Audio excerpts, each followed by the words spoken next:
실내 마스크 착용 의무를 권고로 전환해 간다는 방침을 정하고 확진자 추이 등을 지켜본 뒤 전환 시점을 정하기로 했습니다. 이에 따라 정부는 원칙적으로 실외에 이어서 실내에서도 마스크를 자발적으로 착용하도록 권고하는 1단계 조정을 시행하기로 하고, 다만 의료기관이나 감염 취약시설, 대중교통 등에서는 당분간 착용 의무를 유지하기로 했습니다. 중부지방과 남부 내륙에 한파특보가 내려진 가운데 내일도 강추위가 이어지겠습니다. 내일 아침 기온은 서울이 영하 13도, 전국이 영하 20도에서 영하 2도로 오늘과 비슷하거나 조금 낮겠습니다. 내일 낮 기온은 서울이 영하 3도 등 전국이 영하 4도에서 영상 7도로 오늘보다 5도에서 10도 정도 높겠습니다. 해안 지역과 강원 산지, 경북 북동 산지에는 바람도 강하게 불 것으로 예상됩니다. KBS 1라디오 5시 뉴스를 마칩니다. 지금까지 아나운서 이재홍이었습니다. KBS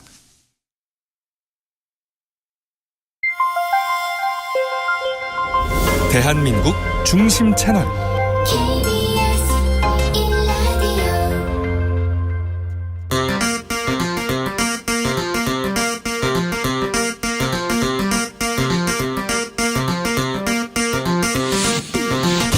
주진우 라이브.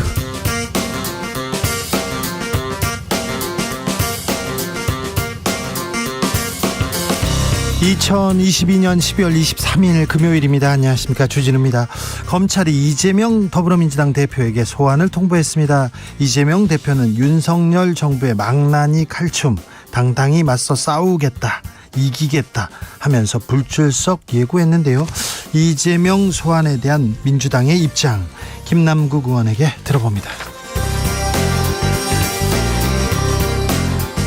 윤석열 대통령이 노조 부패를 공직 기업 부패와 함께 3대 부패로 규정했습니다. 민주노총은 근거되지 못하면 남은 임기 내내 노동자 투쟁에 직면할 것이다, 이렇게 반발하고 나섰는데요. 연일 노동개혁을 외치는 윤석열 대통령을 바라보는 민주노총의 시선 들어보겠습니다.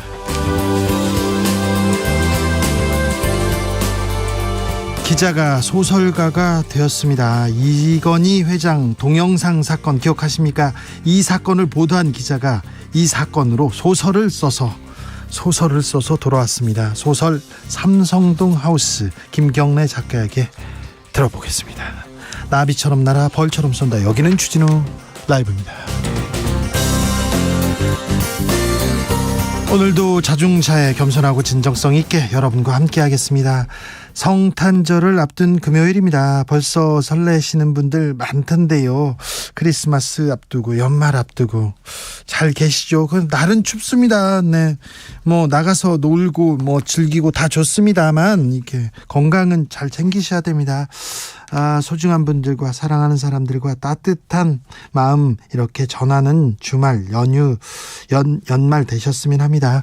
여러분께서는 산타 할아버지 몇 살까지 믿으셨습니까? 저는 초등학교 1학년 때로 기억하는데요. 네, 산타 할아버지가 오실까 제가 손꼽아 고대하고 있었더니 아버지가 산타 할아버지 없다. 네. 다국적격 미국 기업들이 다 만들어낸 허상이다, 이 얘기를 저한테 하시는 거예요. 그래가지고 아버지한테 제가 반항했던 기억이 있습니다. 네. 기억에 남는 크리스마스 있었습니까? 작년에 저 혼자 있었어요, 쓸쓸했는데 너무 좋았어요, 이런 분들이 있으면 기억에 남는 성탄 얘기도 해주시고요. 이번 성탄절 누구와 어떻게 보낼지도 이렇게 얘기해 주십시오. 딱 하나 소원 있습니까? 성탄절에 또 소원을 비는 겁니다. 소원 이렇게 빈다면 뭘로 하고 싶으십니까? 저 또 소원 빌고 싶은데 사실은 순수 음악 방송 네. 자, 성탄절에 얽힌 다양한 이야기 들어보겠습니다. 샵 9730, 짧은 문자 50원, 긴 문자는 100원이고요. 콩으로 보내시면 무료입니다. 그럼 주진우 라이브 시작하겠습니다.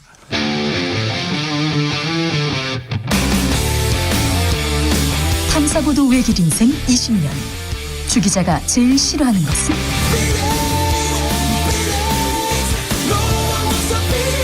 이 세상에서 비리와 부리가 사라지는 그날까지, 오늘도 흔들림 없이 주진우 라이브와 함께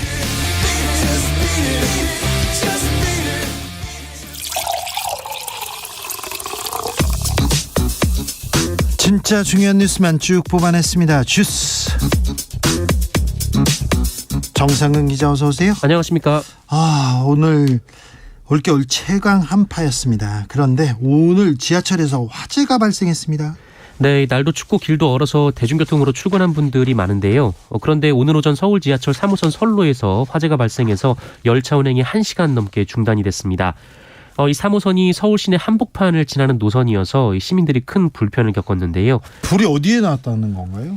네, 오늘 새벽 6시 30분쯤 무학지역과 독립문역 사이 터널 내부에서 발생한 것으로 전해졌습니다. 운행 중이던 열차 기관사가 선로에서 불꽃을 발견한 뒤 자치적으로 진화하다가 119에 신고를 했습니다. 지금 다 이렇게 처리가 끝난 거지요? 네, 운행이 1시간 45분 정도 중단됐다가 8시 23분쯤에 재개됐습니다. 강추위로 전력 소비량도 급증했습니다. 네, 계속되는 한파에 전력 수요가 연일 역대 최고치를 경신하고 있습니다. 한국전력은 오늘 오전 11시를 기준으로 최대 전력이 94.5기가와트까지 치솟아서 여름 겨울을 통틀어 역대 최고를 기록했다라고 밝혔습니다. 얼마 전에 하루 기록 세웠다고 했는데 또 경신한 거죠? 네, 불과 어제였습니다. 어제 기록을 세웠는데 하루 만에 다시 경신을 했습니다. 날은 이렇게 춥고요. 내일 모레면 크리스마스고 연말인데요. 북한은 동해상으로 탄도미사일을 발사했습니다. 네, 북한이 오늘 동해상으로 기종이 아직 파악되지 않은 탄도미사일을 발사했다고 합동참모본부가 밝혔습니다. 오늘 오후 4시 36분 이 출입기자단 공지를 통해 이같이 전했는데요. 탄도미사일의 사거리, 고도, 속도 등 재원은 분석 중이라고 밝혔습니다. 알겠습니다. 오늘 국정조사 특위 행안부 현장 조사가 있었습니다. 이상민 장관이 여러 얘기를 했습니다. 그런데 유족들에게 인사도 안 하고 자리를 떴습니까? 네, 오늘 국회 이태원 참사 국정조사 특별위원회가 행정안전부에 대한 현장 조사를 진행했는데요. 이 자리에 이상민 장관이 참석을 했습니다.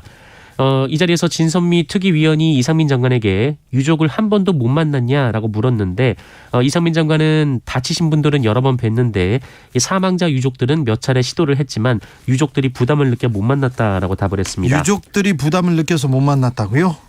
그런데 이날 유족분들도 현장 조사 현장에 계셨습니다. 이상민 장관이 회의가 끝나고 퇴장하면서 국회의원들과는 모두 악수를 했는데 현장에 있던 유족분들에게는 인사를 건네지 않았습니다. 현장에 유족분들이 계시다는 얘기가 수차례 이 특위위원들에 의해 언급이 됐기 때문에 몰랐을 리는 없는 상황이었는데요. 유족분들은 사람이 있는데도 눈길을 안 줬다라고 소리를 높였고요. 이상민 장관의 답변 태도에 대해서도 입만 열면 모른다고 한다라고 비판했습니다. 그리고 이상민 장관은 이태원 할로윈 축제에 대한 사전 대비를 했어야 하지 않느냐라는 특위위원들의 지적에 그날 이태원에 그런 게 있는지도 몰랐다라고 했고요. 현장 대응이 늦었다라는 지적에 대해서는 입는 복장 그대로 나갈 수는 없지 않냐라고 반문했습니다. 입만 열면 모른다고 하는데 입만 열면 또 회피하는 모습을 보입니다.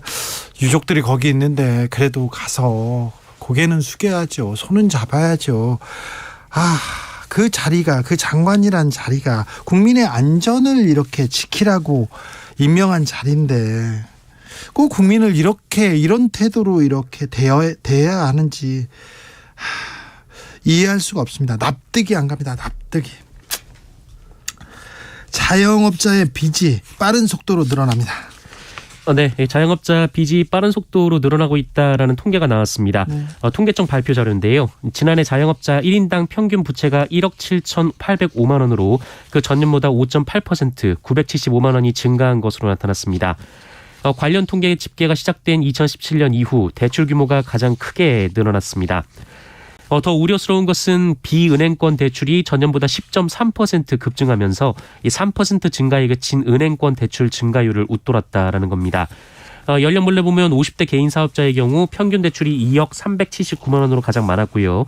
20대의 경우 대출 규모 자체는 6,047만 원으로 가장 작았지만 전년 대비 증가율이 11.8%로 전체 연령대 가운데 가장 높았습니다. 20대가 6천만 원 넘는 빚이 너무 많네요. 20대가 6천만 원 넘는 빚을 이거 많습니다. 가계부채 걱정인데 우리는 기업은 부자고 국가는 부자고 개인은 아주 가난한, 근데 개인 빚이 크게 늘어나는 그런 취약한 구조가 있습니다. 여기서 굉장히 큰 폭탄 같은 일이 벌어질 수 있다, 이런 얘기하는데 여기에 대한 대비가 있어야 될 것 같습니다. 어제 여야가 간신히 예산안 합의했습니다. 그런데 대통령실에서 아쉽다고 합니까? 네, 대통령실 고위 관계자가 연합뉴스와의 통화에서 이런 얘기를 했습니다. 여야 합의는 존중하나 아쉽다라면서 어려운 국민 경제와 대외 신인도 우려로 합의할 수밖에 없었던 상황이다라고 했습니다. 대통령실은 예산안에 윤석열 정부의 철학을 온전히 담지 못했다라고 보고 있는데요. 이 고위 관계자는 국민보다는 이념을 앞세운 야당의 힘의 논리에 유감이다라는 표현을 썼다고 합니다. 네. 윤석열 정부의 철학을 온전히 담지 못해서 유감이다 이렇게 얘기한답니다. 어제 검찰로부터 소환 통보를 받은 이재명 민주당 대표 연이틀 강하게 반발했습니다. 네, 민주당 이재명 대표는 오늘 강원도 춘천시에서 열린 현장 최고위원회 회의에서 이 성남FC 의혹과 관련한 검찰의 소환 통보에 대해 파렴치한 야당 파괴 조작 수사라면서 최전선에서 당당히 맞서고 싸워 이기겠다라고 말했습니다. 이재명 대표는 아무리 털어도 답이 나오지 않으니 무혐의 처리했던 사안까지 다시 꺼내 소환했다라면서 전 정부를 겨냥한 수사도 속도를 내는 등 전방위적인 야당 탄압 파괴 공작, 정적 죽이기에만 진심을 보이고 있다라고 비판했습니다. 이재명 대표는 이 소환에 언제 응할지 기자들이 질문을 많이 해주셨다라면서 혐의도 뚜렷하지 않은 이재명에게 언제 소환에 응할 것인지 물을 게 아니고 중범죄 혐의가 명백한 대통령 가족은 언제 소환받을 거냐고 먼저 물어보시기 바란다라고 밝혔습니다. 강하게 반발했습니다. 민주당은 그리고 이재명 대표는 이 문제 어떻게 생각하고 어떻게 헤쳐나갈지 2부에서 김남국 의원에게 들어보겠습니다. 국민의힘은 당원 100% 투표 당원 개정 작업 마무리했습니다. 곧 전당대회 선관위원장을 지명하고 다음 달 초부터는 본격적인 레이스에 들어갈 것 같습니다. 고3 학생들을 점심시간에도 공부시킨 학교가 있었습니다. 인권위가 휴식권 침해라고 판단했습니다. 네, 점심시간에도 학생들에게 공부할 것을 강요한 것은 휴식권 침해라는 국가인권위원회 판단이 나왔습니다. 네. 인권위에 따르면 광주 소재의 두 고등학교가 이 3학년 학생들에게 점심시간에 영어 듣기를 시켰다고 하는데요. 네. 이 학교 학생들은 이것이 인권 침해라며 인권위에 진정을 제기했습니다. 학생들이 이거는 너무하다, 인권 침해다 이렇게 진정했습니까? 네, 학교 측은 담임교사의 학급 운영 방식에 따라 필요한 학생에게만 영어 듣기를 지도하고 있다라고 주장했고요. 이 원하는 학생은 휴대전화도 쓸 수 있다라고 주장을 했는데요. 인권위는 그러나 이 학교 방침상 이 모든 3학년 학생이 점심 식사 후에 의무적으로 교실에 입실에 착석하게 돼 있다라면서 이 담임교사가 지켜보는 상황에서 학생들이 편하게 휴식을 취하기는 사실상 어려워 보인다라고 지적했습니다. 그러면서 점심시간에 학습을 시키지 말라고 두 학교 교장에게 권고했습니다. 선생님, 점심시간은 또 밥 먹고 좀 쉬게 해줘야 되는 거 아닌가 이런 생각도 해봅니다. 네.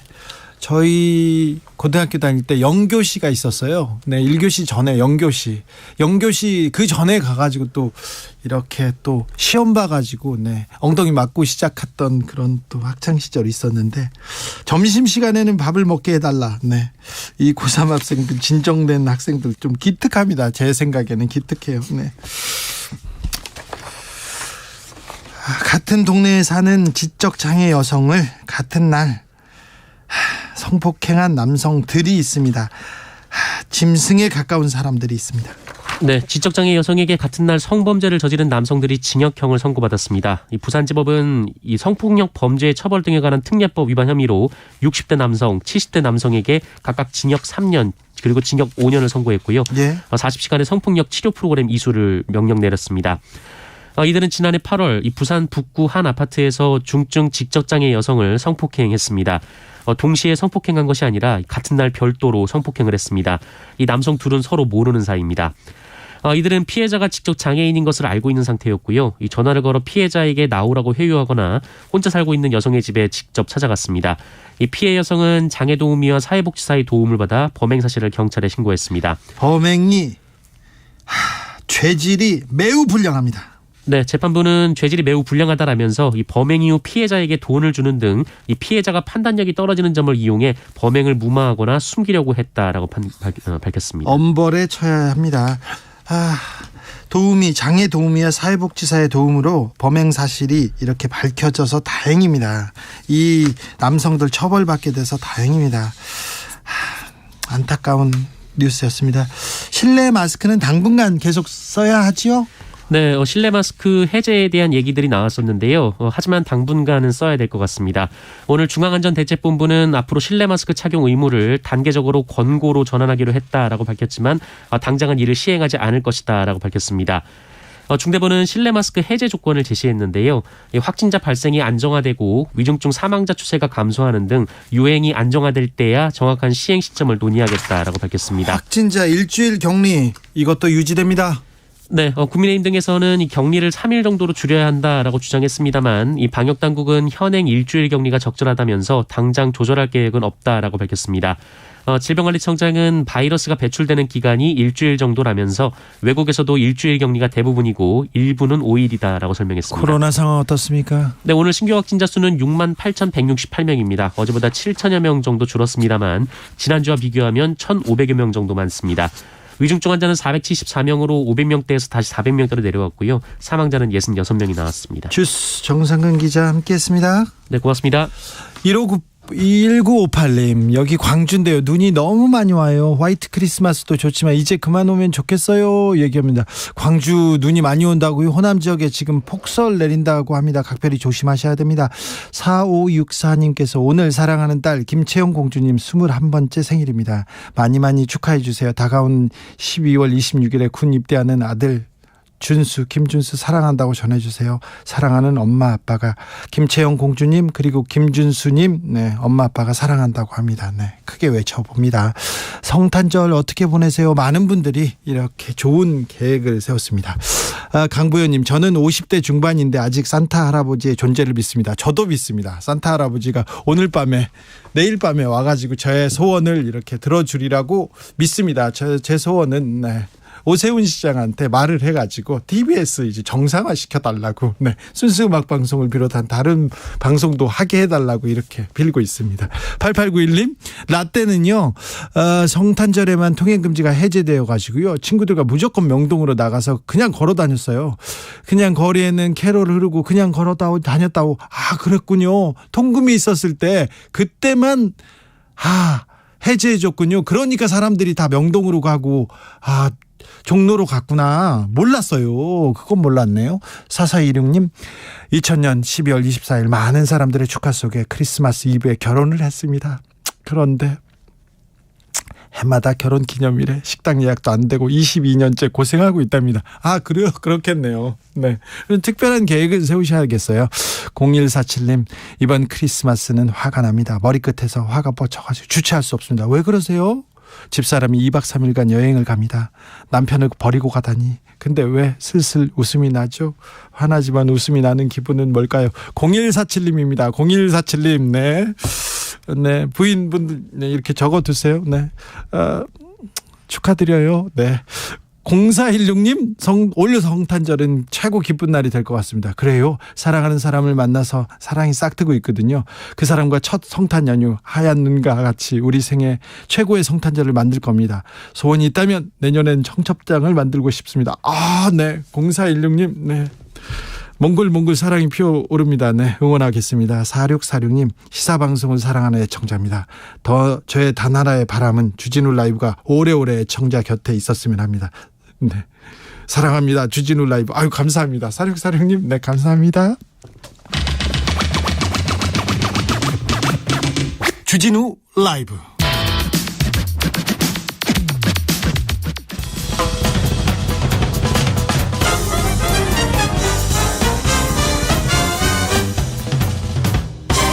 훅 인터뷰. 모두를 위한 모두를 향한 모두의 궁금증 훅 인터뷰. 2016년에 이건희 삼성그룹 회장의 성매매 의혹 동영상이 뉴스타파를 통해서 보도됐습니다. 김경래 기자가 보도했습니다. 그리고 2022년에 어떤 회장님의 성매매 의혹을 다룬 소설이 출간됐습니다. 삼성동 하우스 김경래 작가가 출간했습니다. 소설가가 되어 돌아온 김경래 작가 이야기 나눠봅니다. 작가님 안녕하세요. 안녕하세요. 잘 지내셨습니까? 잘 지냈는데 작가라는 호칭은 조금 어색한 것 같아요. 네. 근데 기자도 아니고 이제 작가잖아요. 그러니까 그때 책을 한 서너 권은 써야지 작가지. 이게 한 권 써놓고 작가라고 불러달라고 하기는 좀 민망하기도 하고. 민망해도 작가는 맞습니다. 네. 네. 감사합니다. 네. 그동안 그래서 기자를 그만두셨어요? 네, 한 8월 정도에 기자를 그만두고 두고. 책을 준비를 했습니다. 네. 출판사를 만들고. 출판사가 네. 뭐 농담과 진담이라는 출판사인데 네. 뭐 농담 반, 진담 반 이런 식으로 네. 세상 얘기를 좀 해보자 네. 이렇게 생각을 해서 만들었어요. 네. 기자가 소설을 쓰면 어떨까 재미가 김은 작가도 뭐 소설 그 기자 출신이니까 저희 편집국장이었거든요. 아 시사저널. 네, 네. 편집국장이었고 또 뭐 그 소설가가 된 기자들도 많이 많죠. 있습니다. 네. 많이 있습니다만 기자가 쓴 소설은 재미없다 이런 것. 이 소설 재밌습니다. 장편 소설 삼성동 하우스 이건희 전 회장의 성매매 의혹 관련된 얘기예요. 네. 기자가 소설을 쓰면 망하죠. 왜 주진우 기자님 저는 소설은 안 썼어요. 기자 보고 야 소설 쓰고 있네 그러면은 그러면 안 되죠. 욕이죠. 욕이죠. 네. 굉장한 욕이죠. 네. 그래서 기자를 그만둘 수밖에 없었고요. 그래요. 소설을 써야 되니까. 자, 네. 그래서요. 자, 어떤 얘기입니까? 소설 속으로 들어가 봅니다. 모티브는 아까 말씀하신 2016년도에 뉴스타파에서 보도한 이건희 전 삼성그룹 회장의 성매매 동영상. 네. 이게 이제 모티브였고요. 이건희 회장의 성매매 네. 의혹이 아니라 성매매 상황이 나왔습니다. 사건이죠, 사건입니다. 네. 사건입니다. 이건, 네. 누구나 다 아는데 누구도 말하지 않았던. 네. 그러니까 이게 말하자면 지금 재벌집 막내 아들이 굉장히 뭐 인기라면서요. 네. 그죠? 저도 좀 보고 있는데 이건희 회장이 사실상 재벌집 막내 아들이었죠. 맞죠? 남자들 중에는. 네, 그죠? 셋째였습니다. 네. 맹희, 창희, 건희. 네. 뭐 이복 동생들 빼면 막내 아들이었고. 네, 그분들은 빼고요. 네. 근데 이분의 그러니까 재벌집 막내 아들의 어떤 성적인 일탈이었죠, 사실은. 그 정도였는데 그때 당시에 이제 뉴스타파가 보도했던 거는 성적인 일탈보다는 그룹 차원에서 회장님의 성매매를 알선하고 조력하고 관리했다. 네. 이 부분을 저희들이 보도를 한 거였거든요. 그렇죠. 네. 근데 이제 그 보도를 하고 나서 보도를 하는 과정에 굉장히 여러 가지 일들이 있었어요. 이제 신기한 일들이. 보도에 담지 못했던 네. 일들. 예컨대 이 제보자들은 누구였을까? 또 찍은 사람들은 누구였을까? 그 영화 같아요. 네. 그리고 이 회장님의 성매매를 관리했던 사람들은 또 누구였을까? 네. 이게 전체를 어떤 퍼즐로 보면은 제가 아는 거, 제가 확인할 수 있었던 거는 한 10% 20%? 네. 아마도요. 재보지는 않았지만은 나머지는 다 상상의 영역이에요, 사실. 예. 왜냐하면 누구나 이 얘기는 감추고 싶어 하거든요. 네. 이거를 밖으로 얘기하고 싶은 동기가 있는 사람은 세상에 기자들밖에 없었던 거죠, 사실은. 그죠. 삼성도 얘기하고 싶지 기자도 않고. 극히 일부. 물론 상당수 기자들은 얘기하고 싶지 않았었죠. 네. 더 덮으려고 노력했었죠. 예. 어느 뭐 주진우 기자 잘 아시겠지만은 이 동영상이 제보가 간 언론사들이 꽤 있습니다. 네. 예. 뉴스타파의 제보가 오기 전에 안 했거나 못 했거나죠. 네네. 예. 그게 뭐 두 개가 같은 말일 수도 있어요. 뭐 광고 때문일 수도 있고 삼성과 관리 때문일 수도 있고 아니면은 삼성이 가지고 있는 우리 사회의 포지션. 네. 힘. 예. 삼성그룹이 우리 사회에 한 일이 얼마인데, 그죠? 이건희 회장님이 하신 일이 얼만데 이런 아주 사소한 일을 보도를 하느냐. 이게 사소한 건 아니고 또 한 건 한 거잖아요. 아니, 그렇게 생각하는 사람들이 꽤 많았고 보도 다음에도 그런 공격을 굉장히 많이 받았어요, 사실. 네네. 네.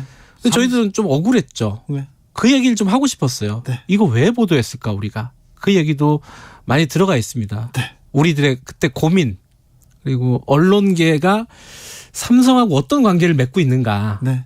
이건 뭐 주진우 기자가 계속 관심 갖고 네. 취재하셨던 영역이기도 예. 하지만 그게 극단적으로 드러난 형태가 이 동영상을 보도했을 때 네. 언론들이 보였던 행태가 네. 아니었나 싶어요.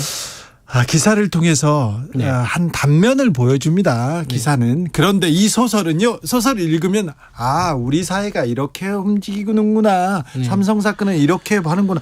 흥미진진합니다. 김수진님 소설 읽고 있는데요. 정말 흥미진진합니다. 김수진님. 네.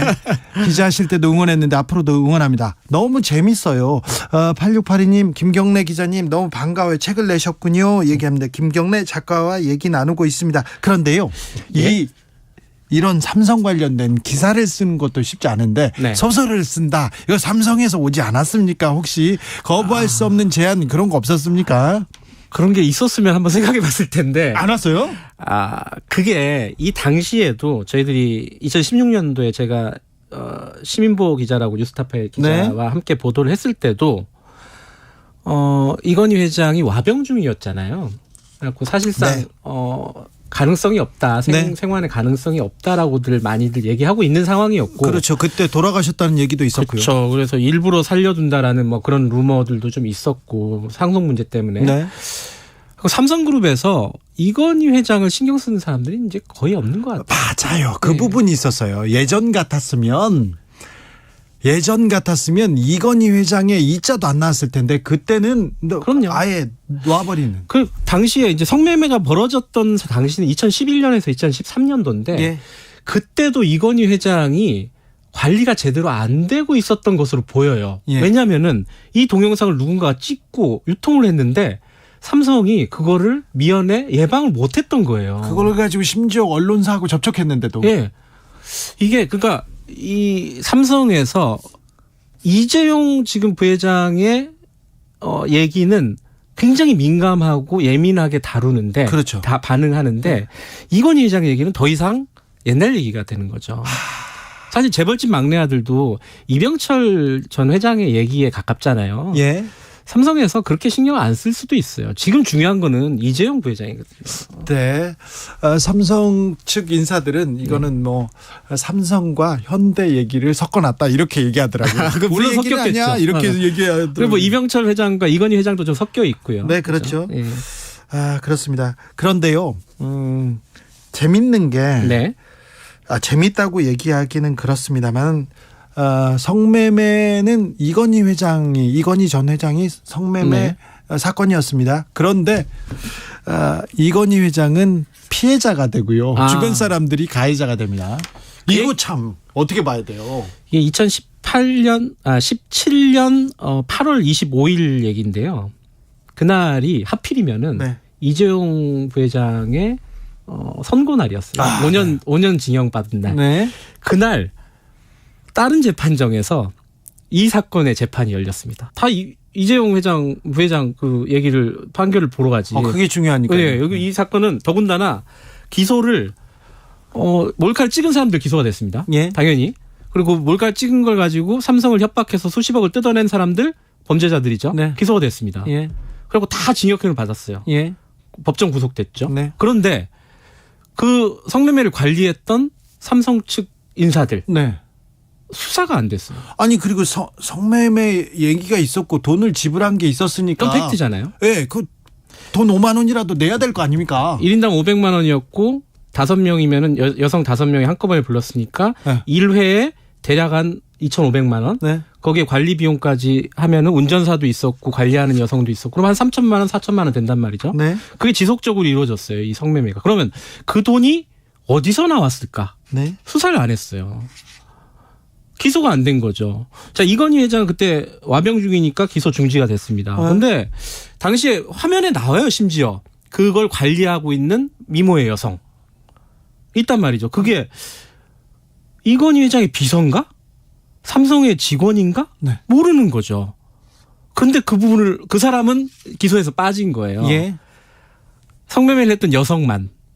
그리고 그걸 가지고 이제 유통을 하고 네.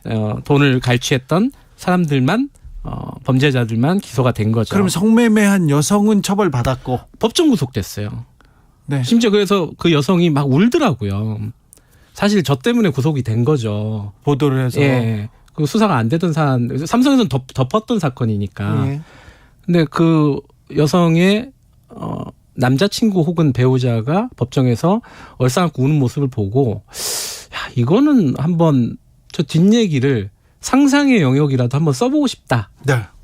라는 생각을 그때 처음 해봤어요. 그렇군요. 취재를 하다가 취재에서 밝힐 수 있는 기자가 밝힐 수 있는 영역은 좀 그렇죠. 일부입니다. 극히 제한되어 있는데 나머지 부분을 상상력으로 소설로 네. 기자들이 어떤 사건 오래 취재하다가 어떻게 됐을까 상상력의 나래를 피다가 소설을 쓰고 싶다 그런 생각을 하는데 직접 이걸 이루셨어요. 그러니까 저는 그런 생각은 들었어요. 그 기자 일을 할 때는 네. 약간 단거리 선수 혹은 뭐 중장거리 뭐 네. 이런 한 500m, 1000m, 2000m 요 정도라고 생각했는데 소설은 약간 마라톤 같은 느낌? 네, 그래요.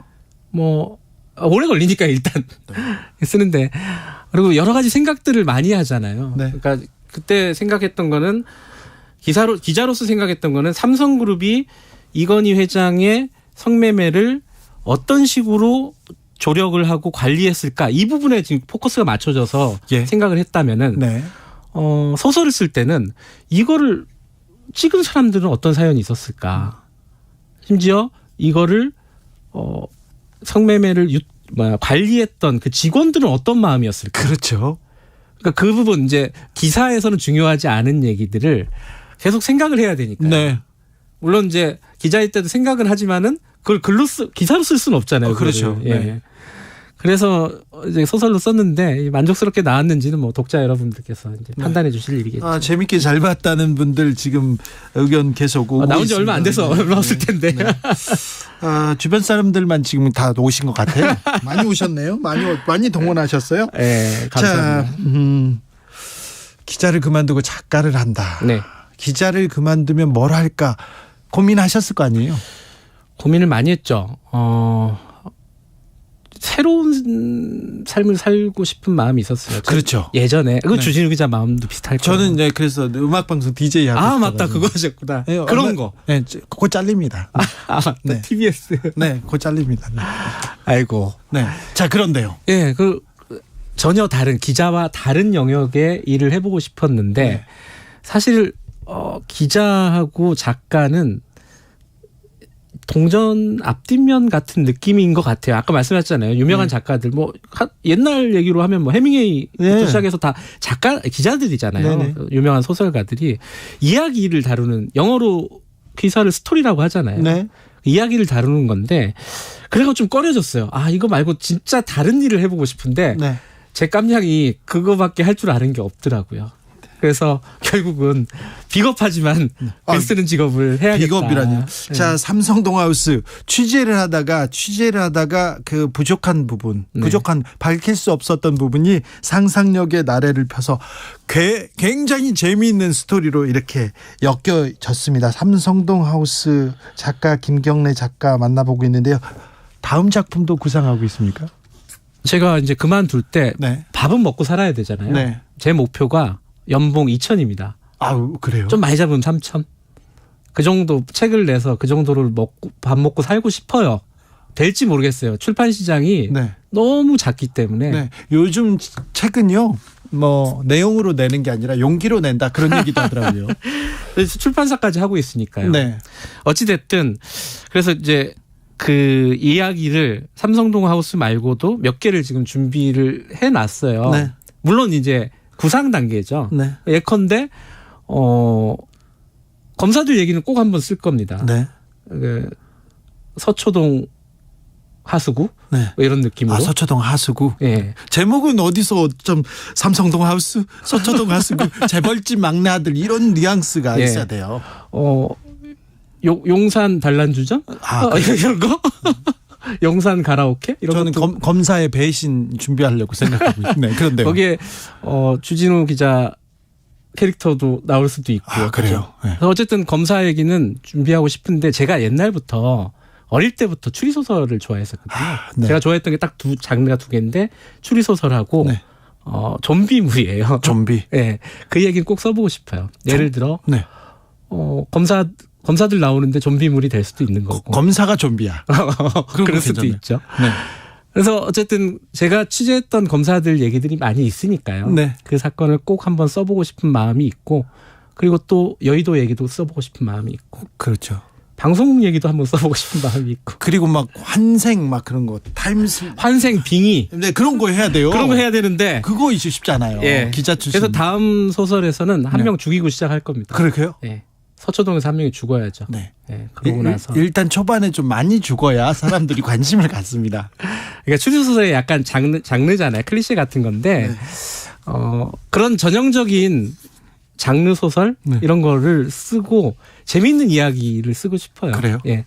깊이 있는 얘기를 쓸 깜냥은 제가 못 된다고 생각합니다. 하지만 재미있는 얘기는 쓰고 싶어요. 검사가 죽는다. 술을 좋아하는 검사가 술을 막 먹다가 폭탄주를 먹다가 아니 갑자기 술을 꼭 좋아하지 않아도 됩니다. 아니, 그래요?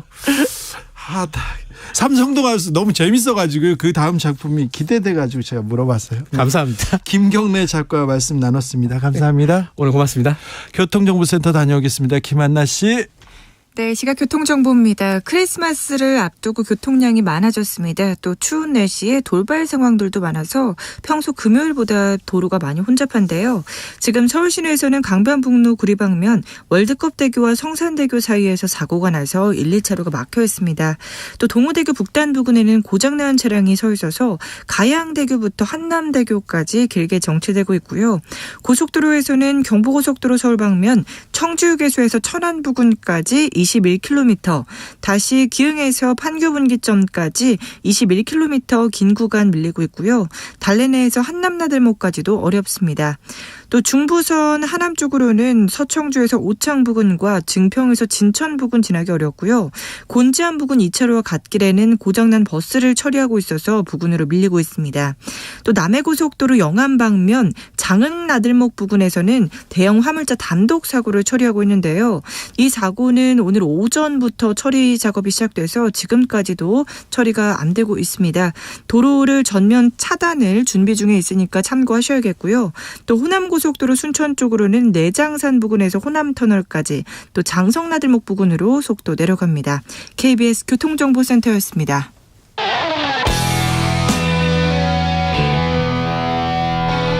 스치기만 해도 똑똑해진다. 드라이브 스루 시사 주진우 라이브. 훅 인터뷰 이어가겠습니다. 윤석열 대통령이 연일 노동개혁 외치고 있습니다. 특별히 노조에 대해서는 조금 강하다, 아니 적개심을 가지고 있는 거 아니냐, 이렇게 판단하는 사람도 있는데요. 윤석열표 노동개혁 민주노총에서는 어떻게 보고 있을까요? 한상진 민주노총 대변인과 이야기 나눠봅니다. 안녕하세요. 네, 안녕하세요. 한상진입니다. 윤석열 대통령, 윤석열 정부에서 계속해서 노동개혁 얘기를 계속하고 있는데요. 윤석열표 노동개혁 어떻게 보고 계십니까? 일단 개혁이라고 하는 거에서 동의할 수 없고요. 네. 이거는 명확하게 계약입니다. 네. 그동안 경영계 사용자 단체가 계속 요구했었던 게 노동시간에 유연하거든요. 네. 결국은 이게 더 많이 일시키고 쉽게 해고하고 덜 주는 요구가 담겼고, 이를 향해 나가는 출발로 보고 있습니다. 네. 주 52시간, 이 노동시간을 최대 69시간, 80시간까지도 일할 수 있도록 만든다. 이게 가장 중요한 부분인 것 같은데요. 이 점 어떻게 보십니까? 어떻게 해석해야 됩니까? 일단 안타까운 부분은 뭐냐면 한국의 법정 노동시간은 주 40시간입니다. 그러게요. 그리고 연장해서 52시간 못 넘게 돼 있는데, 이게 지난 대선 선거운동 기간부터 어느 순간인가 한국의 노동시간이 그냥 주 52시간이 그냥 돼버린 거예요. 예. 거기에다가 최근에 이제 발표된 걸로 하면, 우리 지금 진행자께서 69시간 말씀하셨는데, 그 권고한 대로 하면은 주당 90시간 넘게 일할 수 있습니다. 예. 심지어는 직장갑질 119라고 하는 단체에서 이게 90.5시간 가능하다 했더니 이정식 고용노동부 장관이 아니다, 그건 너무 과장됐고 80.5시간이다라고 얘기를 하는 거예요. 80.5시간. 네. 그러니까 지금 아시는 것처럼 과로사 기준이 주당 60시간이거든요. 아니, 80시간을 일하면요, 일요일 빼잖아요. 그러면 하루에 몇 시간씩 일해야 돼요? 이게 말이 안 되는 거예요. 거기에다가 야간 노동할 수밖에 없습니다. 이렇게 되면 야간 노동이 발암물질 2급이거든요. 결국은 노동자들 생명, 안전, 건강 이거 다 해쳐지게 되고, 또 핵심적인 부분은 노동시장 이중 구조를 이야기하는데, 이게 그것을 없애는 게 아니라 이걸 더 벌려놓을 수밖에 없어요. 왜냐하면 작은 사업장, 중소영세 사업장하고 노동조합 밖에 있는 노동자들한테 이 피해가 직격탄으로 올 겁니다. 네. 주 52시간을 일한다. 그러면 일주일에 5일 일할 경우 하루에 10시간 이상인데, 수도권에 있는 분들 거의 출퇴근 시간이 출퇴근 시간 합하면 2시간, 3시간, 4시간 되는 사람도 있거든요. 저도 2시간 출근하고 2시간 퇴근하고 그런 직장 생활을 했거든요. 그걸 합하면 너무 많이 일하는데, 우리나라 노동자들 너무 많이 일하는데 더 많이 일해야 된다. 이걸 노동개혁이라고 볼 수 있나? 이건 좀 의문이 됩니다. 그래서 제가 개혁이라고 말씀드렸고요. 그 정부에서 중간에 11시간 휴게 시간을 둔다라고 했는데 아까 말씀하신 것처럼 출퇴근하는데 기본적으로 2-3시간 걸려요. 예. 거기다 밥 먹고 뭐 하고 그러면 실제로 쉴 시간이 없는 거죠. 어제 국민의힘 이미자 의원께서 한국노총 출신입니다. 이분이 저희 방송에 출연해가지고 더 일하고 싶어하는 노동자에게 선택권을 준다. 그런 정책이다 얘기하던데 이 설명은 어떻게 보십니까? 저도 어저께 그 방송 나중에 들었는데요. 그러니까 소위 노동운동 했다는 분의 입에서 나올 얘기는 아니다. 그러니까 실제로 노동자들이 자신의 안전과 생명에 막대한 영향을 주는 거 알면서도 더 일을 하고 싶어 해요. 근데 이유가 뭐냐면 이게 임금하고 관련이 있기 때문입니다. 그렇죠.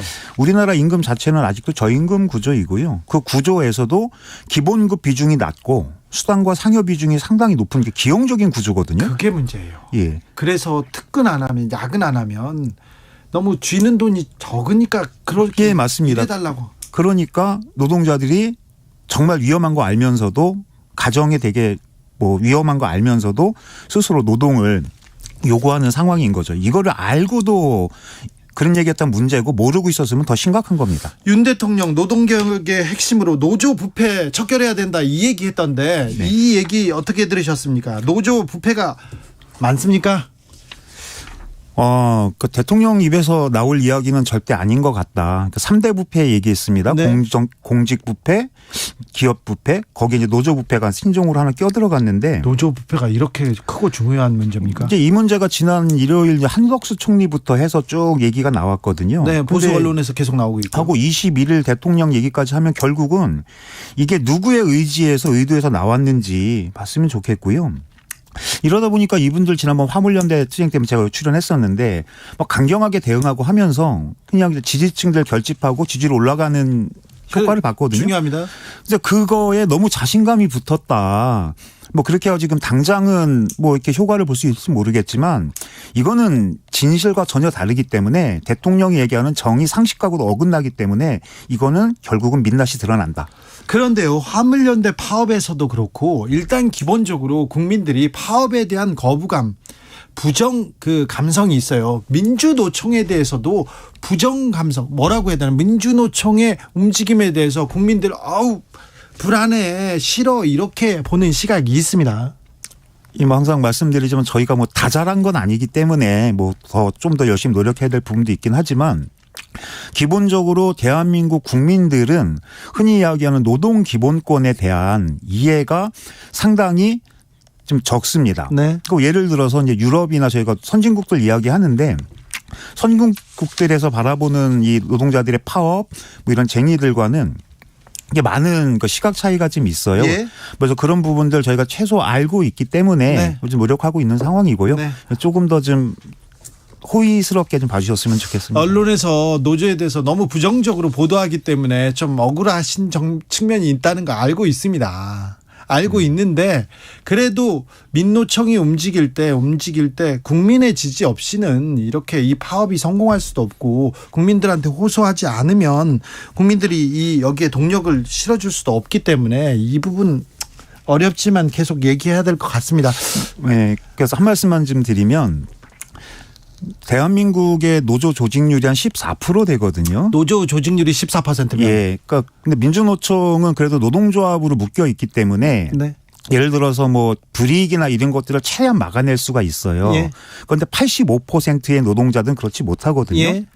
근데 민주노총은 저희들의 이익도 있지만 나머지 85% 미조직된 노동자들, 전체 노동자들과 시민들의 생명과 안전, 이 기본권을 위해서 투쟁하고 있다는 부분에 대해서는 조금 더 좀 이해를 해주시고 응원을 좀 부탁을 드리겠습니다. 네, 노조 조직률이 15%면 그러면 노동자 인구 그 수로 하면 얼마 정도 됩니까? 저희가 고용노동부 통계를 보면 2천만 노동자 중에 예. 14%니까 한 280만 정도가 노동조합에 가입되어 있는 겁니다. 그 280만 노동자 중에 그리고 노조 부패를 얘기하려면 몇 명 없을 텐데 몇만 명 부패를 3대 부패다 이렇게 근데 정할 정도로 굉장히 윤 대통령이 이 노조 부패 노조에 대한 굉장한 의지가 있습니다. 이 부분은 어떻게 봐야 됩니까? 다분히 의도적인 거라고 보여지고요. 예. 노동조합 콕 찍어서는 민주노총이겠죠. 예. 민주노총이 마치 되게 부도덕하고 부정의하고 이런 집단으로 계속 부풀리고 그래서 그것들 사이에 시민들과의 거리감을 높여내고 그러다 보면 정권으로서는 자신들의 반대하는 가장 거대한 저항 세력 하나를 제거하게 되는 거거든요. 네. 그런 의도에서 보여지는 것이고 그러다 보니 최근에 좀 이따 다시 보강을 해드리겠지만 회계 이렇게 논란 이런 얘기들을 끄집어내시더라고요. 노조의 회계 투명성 강화, 회계 불투명성 계속 얘기하더라고요. 이건 설명해 보시죠. 예, 일단 사실과 전혀 다르다. 마치 대한민국에서 민주노총이 수천억 원씩 받고 예. 그걸 갖다 저희 맘대로 쓰고 이런 것처럼 해석을 하고 하는데 그런 보도도 나왔더라고요. 실제로 민주노총은 저희가 지금 정동 경향신문사 건물에 입주해 있는데 거기 입주해 있는 임대보증금 약 30억 외에는 정부로부터 10원 한 푼 받지 않습니다. 왜냐하면 노동조합은 자주성이 생명이기 때문에 외부에서의 자금이나 이런 것들이 들어오게 되면 결국은 결정적인 순간 무엇을 판단해야 하는 순간에 그것을 자주적으로 조합원들의 입장에서 제대로 설명할 수 없기 때문에 저희는 정부의 지원을 일제 배제하고 있고요. 그래서 오로지 조합원들의 이제 가맹비만 가지고 하는데 또 그것도 불투명하다? 그럼 말이 안 되는 거예요. 정말로 궁금한 사람은 조합비를 내는 조합원들이 가장 궁금해야 하잖아요. 네. 근데 정부에서 10원짜리 하나 안 주면서 무슨 근거로 장부를 깔아 이런 이야기를 하시는데 제가 이거를 갖고 왔습니다. 이게 저희가 매년 정기 대의원 대회 자료집이고요. 여기에 보면 올해에도 마찬가지로 2월 달에 있었던 대의원 대회에서 저희가 모든 결산 내역을 다 공개를 합니다. 그냥 저희가 하는 게 아니라 두 번 대의원 감사위원들이 3주 1년에 한 달 반 정도를 계속 저희 장부만 들여다보면서 이걸 가지고 조합원들한테 공개하고 보고를 해요. 심지어는 누구든지 요청하시면 확인하실 수도 있고. 근데 어떻게 이게 깜깜이 회계가 되겠습니까? 의도적인 흠집내기다. 알겠습니다. 화물연대 파업 소식 좀 물어볼게요. 화물연대 파업을 철회하면 대화하겠다 했는데 정부와 화물연대 간의 대화 열리지 않습니다. 예, 제가 지금 조금 전에도 들어오기 전에 확인을 했는데요. 오늘까지도 이봉주 위원장 지금 12일째 파업 처리하고 단식하고 있는데 오늘까지도 국토부, 정부에서는 한마디 대화 제안이 없습니다. 이봉주 위원장이 대화하자 얘기했습니까? 그럼요. 얘기했는데 정부에서 대답을 안 합니까? 예, 지금 정부에서는 아무런 대답이 없고 그냥 정치권에서 이게 일몰 사안이기 때문에 정치권에서의 논의만 있는 겁니다. 어제 이미자 의원께서 국민의힘 정부 여당은 단식을 풀어야 얘기한다 그렇게 얘기하던데요. 아니 이게 말이 안 되는 게 요구를 했으면 그 요구에 대한 답을 내야 되는데 그것을 다시 푸는 전제를 거는 거는 결국은 대화하지 않겠다라는 의지이고 또 하나는 아무런 준비도 되어 있지 않다. 이것에 대한 반증이 아니겠습니까? 파업을 철회하면 대화하겠다 이랬는데 지금 철회했는데 대화가 안 된다. 이 문제는 좀 정부가 나서서 얘기를 해야 되는 것 같은데요. 경사노위 위원장 김문수 위원장은 다른 얘기 안 합니까? 그래서 어저께 경사노위에서 이 문제를 논의한다고 해서 화물연대 잠깐 들어갔던 것으로 알고 있는데 거기서도 별 내용은 없었던 걸로 알고 있습니다. 그래요? 얘기를 했는데 이미자 의원께서는 김문수 위원장 믿는다 이렇게 얘기하는데 김문수 위원장이 역할을 못하고 있습니까? 지난번에도 출연해서 말씀드렸지만 김문수 위원장을 그 자리에 앉힌 것 자체가 의도가 있다. 아까 말씀드렸던 대로 이 노동개혁이 미래노동시장 연구회라고 하는 전문가들의 입을 빌어서 경사노위라고 하는 사회적 합의에 탈을 쓰고 진행될 거기 때문에 거기에 대한 돌격대 천병의 역할이지 김문수 위원장이 뭔가를 조정해내고 결과를 끄집어낸다? 이 부분은 기대할 수 없습니다. 대변인님 혹시 자녀 있습니까? 예, 있습니다. 몇 살이에요? 첫째 아이는 이제 군대에 있고요. 네. 막둥이는 20살 이제 대학생 1학년 신입생입니다. 자, 막둥이 대학생이 네. 아버지가 민주노총 대변인이다 이렇게 알고 있지 않습니까? 예. 아버지의 일에 대해서 어떻게 생각합니까? 저희 막둥이니까 저희 막내는 네. 저를 상당히 많이 지지해 주고요. 예. 이해해 주고 뭐 오늘 이제 주진우 라이브 이거 좀 아마 듣고 있을 건데 그래요? 동영상 올리시면 그거 다 친구들하고 공유하고 뭐 그렇게 합니다. 친구들하고도 이 민주노총의 행동들, 민주노총이 왜 이렇게 외치고 있는지 그 부분에 대해서도 얘기한다고 합니까? 예, 그럼 요즘 젊은 세대들이 상당히 똑똑합니다. 네. 민감하고요. 예. 그렇기 때문에. 노조가 불법이 아니에요. 네. 파업도 불법이 아니고 당연한 권리인데 우리 사회에서는 노조 파업하면 일단 기본적으로 조금 색안경을 끼고 보는 시각이 있습니다. 또 그걸 이용하려는 정치 세력들이 있고요. 그래서 점점 어려워집니다. 점점 노조 활동하기 어려워지는데 어떤 생각 드세요? 이 연말에? 그러니까 저는 역으로 네. 지금 상당한 위기이지만 기회라고 생각을 합니다. 지금 아까 화물연대 말씀도 하셨고 했는데 지금 세계적인 추세는 일하는 사람 모두를 폭넓게 노동자로 규정을 해요. 노동자죠. 예, 근데 우리만 그렇게 하고 있지 않습니다. 하고 정말로 책임 있고 권한 있는 원청 사장들이 교섭할 수 있게 권리를 열어주는데 우리만 그렇게 하고 있지 않아요. 근데 이것이 내년도에 경제 위기 상황하고 맞물려 가면서 정말로 정부가 노동자 시민을 보호하는 것이 아니라 재벌과 땅 부자, 집 부자들만 보호한다라고 하면 그것을 지킬 수 있는 힘이 어디에 있고 그것을 외치는 사람들이 누구이고 국민들께서 아시게 될 것이고 저희도 그것들을 위해서 열심히 노력을 하기 때문에 네. 상황은 언제든지 동전의 양면 같아서 반전될 수 있다라고 봅니다. 노조가 있는 회사는 노조에서 사장님한테 이제 상무님한테 이사님한테 이렇게 하면 안 돼요. 더 이렇게 일 시키면 안 돼요. 말할 수 있는데 노조가 없는 회사에서는 사원이 사장님한테 가가지고 사장님 나빠요. 이렇게 얘기하기 쉽지 않거든요. 그런데 노조가 다수 노동자들한테 지지를 못 받는다. 이거는 굉장히 좀 안타까운 현실입니다. 그런데요. 여기서 화물연대 파업이 끝나고요. 화물연대에 강경 드라이브를 걸었던 이 정부 원희룡 국토부 장관을 비롯해서 이번에는 정부가 건설 노조를 상대로 전면전 펼칩니다. 이건 어떻게 봐야 됩니까? 예견된 스토리라고 보고요.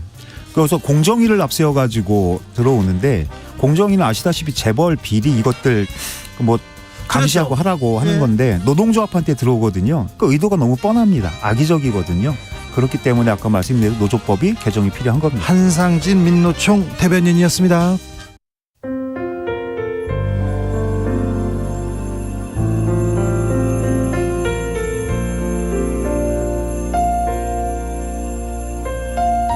KBS 라디오 연중기획 희망충전 대한민국 513번째 이야기.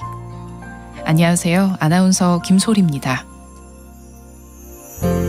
18살 혁수는 태어나서 얼마 지나지 않아 뇌병변 장애 진단을 받았습니다. 강직성 사지마비로 누군가의 도움 없이는 아무것도 할 수 없는 상태인데요. 유일한 가족인 할머니와 1살 터울의 남동생이 혁수의 손과 발이 돼주고 있습니다. 혁수네 가족은 엘리베이터가 없는 빌라 꼭대기층에 살고 있는데요.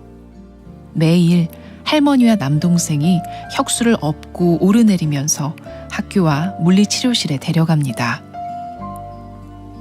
가족들의 수고를 잘 아는 혁수는 스스로 대소변도 가릴 수 없는 처지가 미안해서 물 한 모금도 잘 마시지 않습니다. 날이 갈수록 서로에게 미안한 마음만 늘어가는 혁수네 가족을 위해서 여러분이 따뜻한 격려를 보내주세요.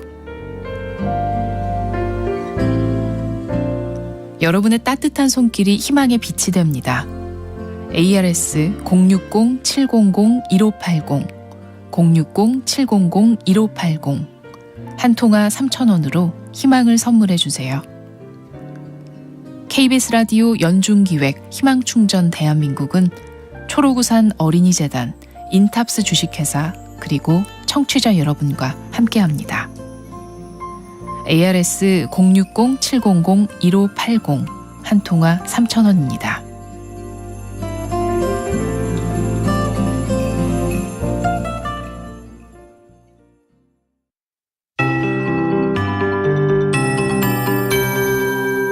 KBS 58분 날씨. 오늘 아침 영하 13.7도로 올겨울 최저 기온을 보였던 서울, 낮 최고 기온 영하 8.6도까지 오른 뒤 현재 기온 다시 영하 11도대로 뚝 떨어져 있습니다. 바람 때문에 체감온도는 영하 18도대까지 떨어져 있고 한파특보가 당분간 유지되면서 곳곳이 비상입니다. 이 추위 속에 내일 아침도 서울이 영하 13도, 일부 지역 영하 20도까지 기온이 내려가는 곳이 있겠습니다. 철원이나 대관령 등지로는 영하 20도 안팎의 기온 보이겠고요. 내일 낮 기온도 서울이 영하 3도에 머물면서 오늘보다 4, 5도 높아지겠지만 여전히 평년을 크게 밑도는 종일 영하권의 추위가 내일 예상됩니다. 한편 내일 아침까지 충남권과 전라권, 제주에는 또 많은 눈이 오겠습니다. 현재 대설경보와주의보가 전남과 제주, 충남, 전북 일부에 내려져 있는데요.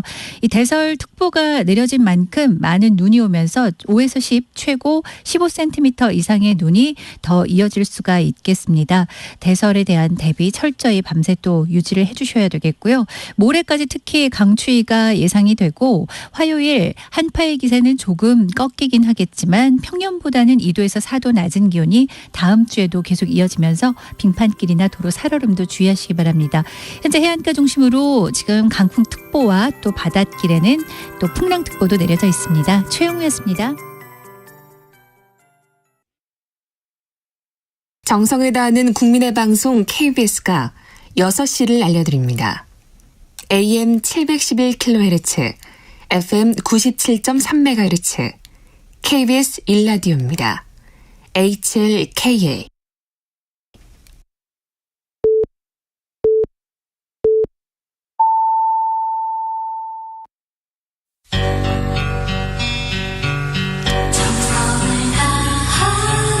정성을 다하는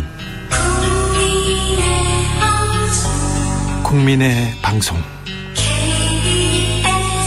KBS 주진우 라이브. 그냥 그렇다고요. 이 시각 라디오 정보센터 뉴스입니다.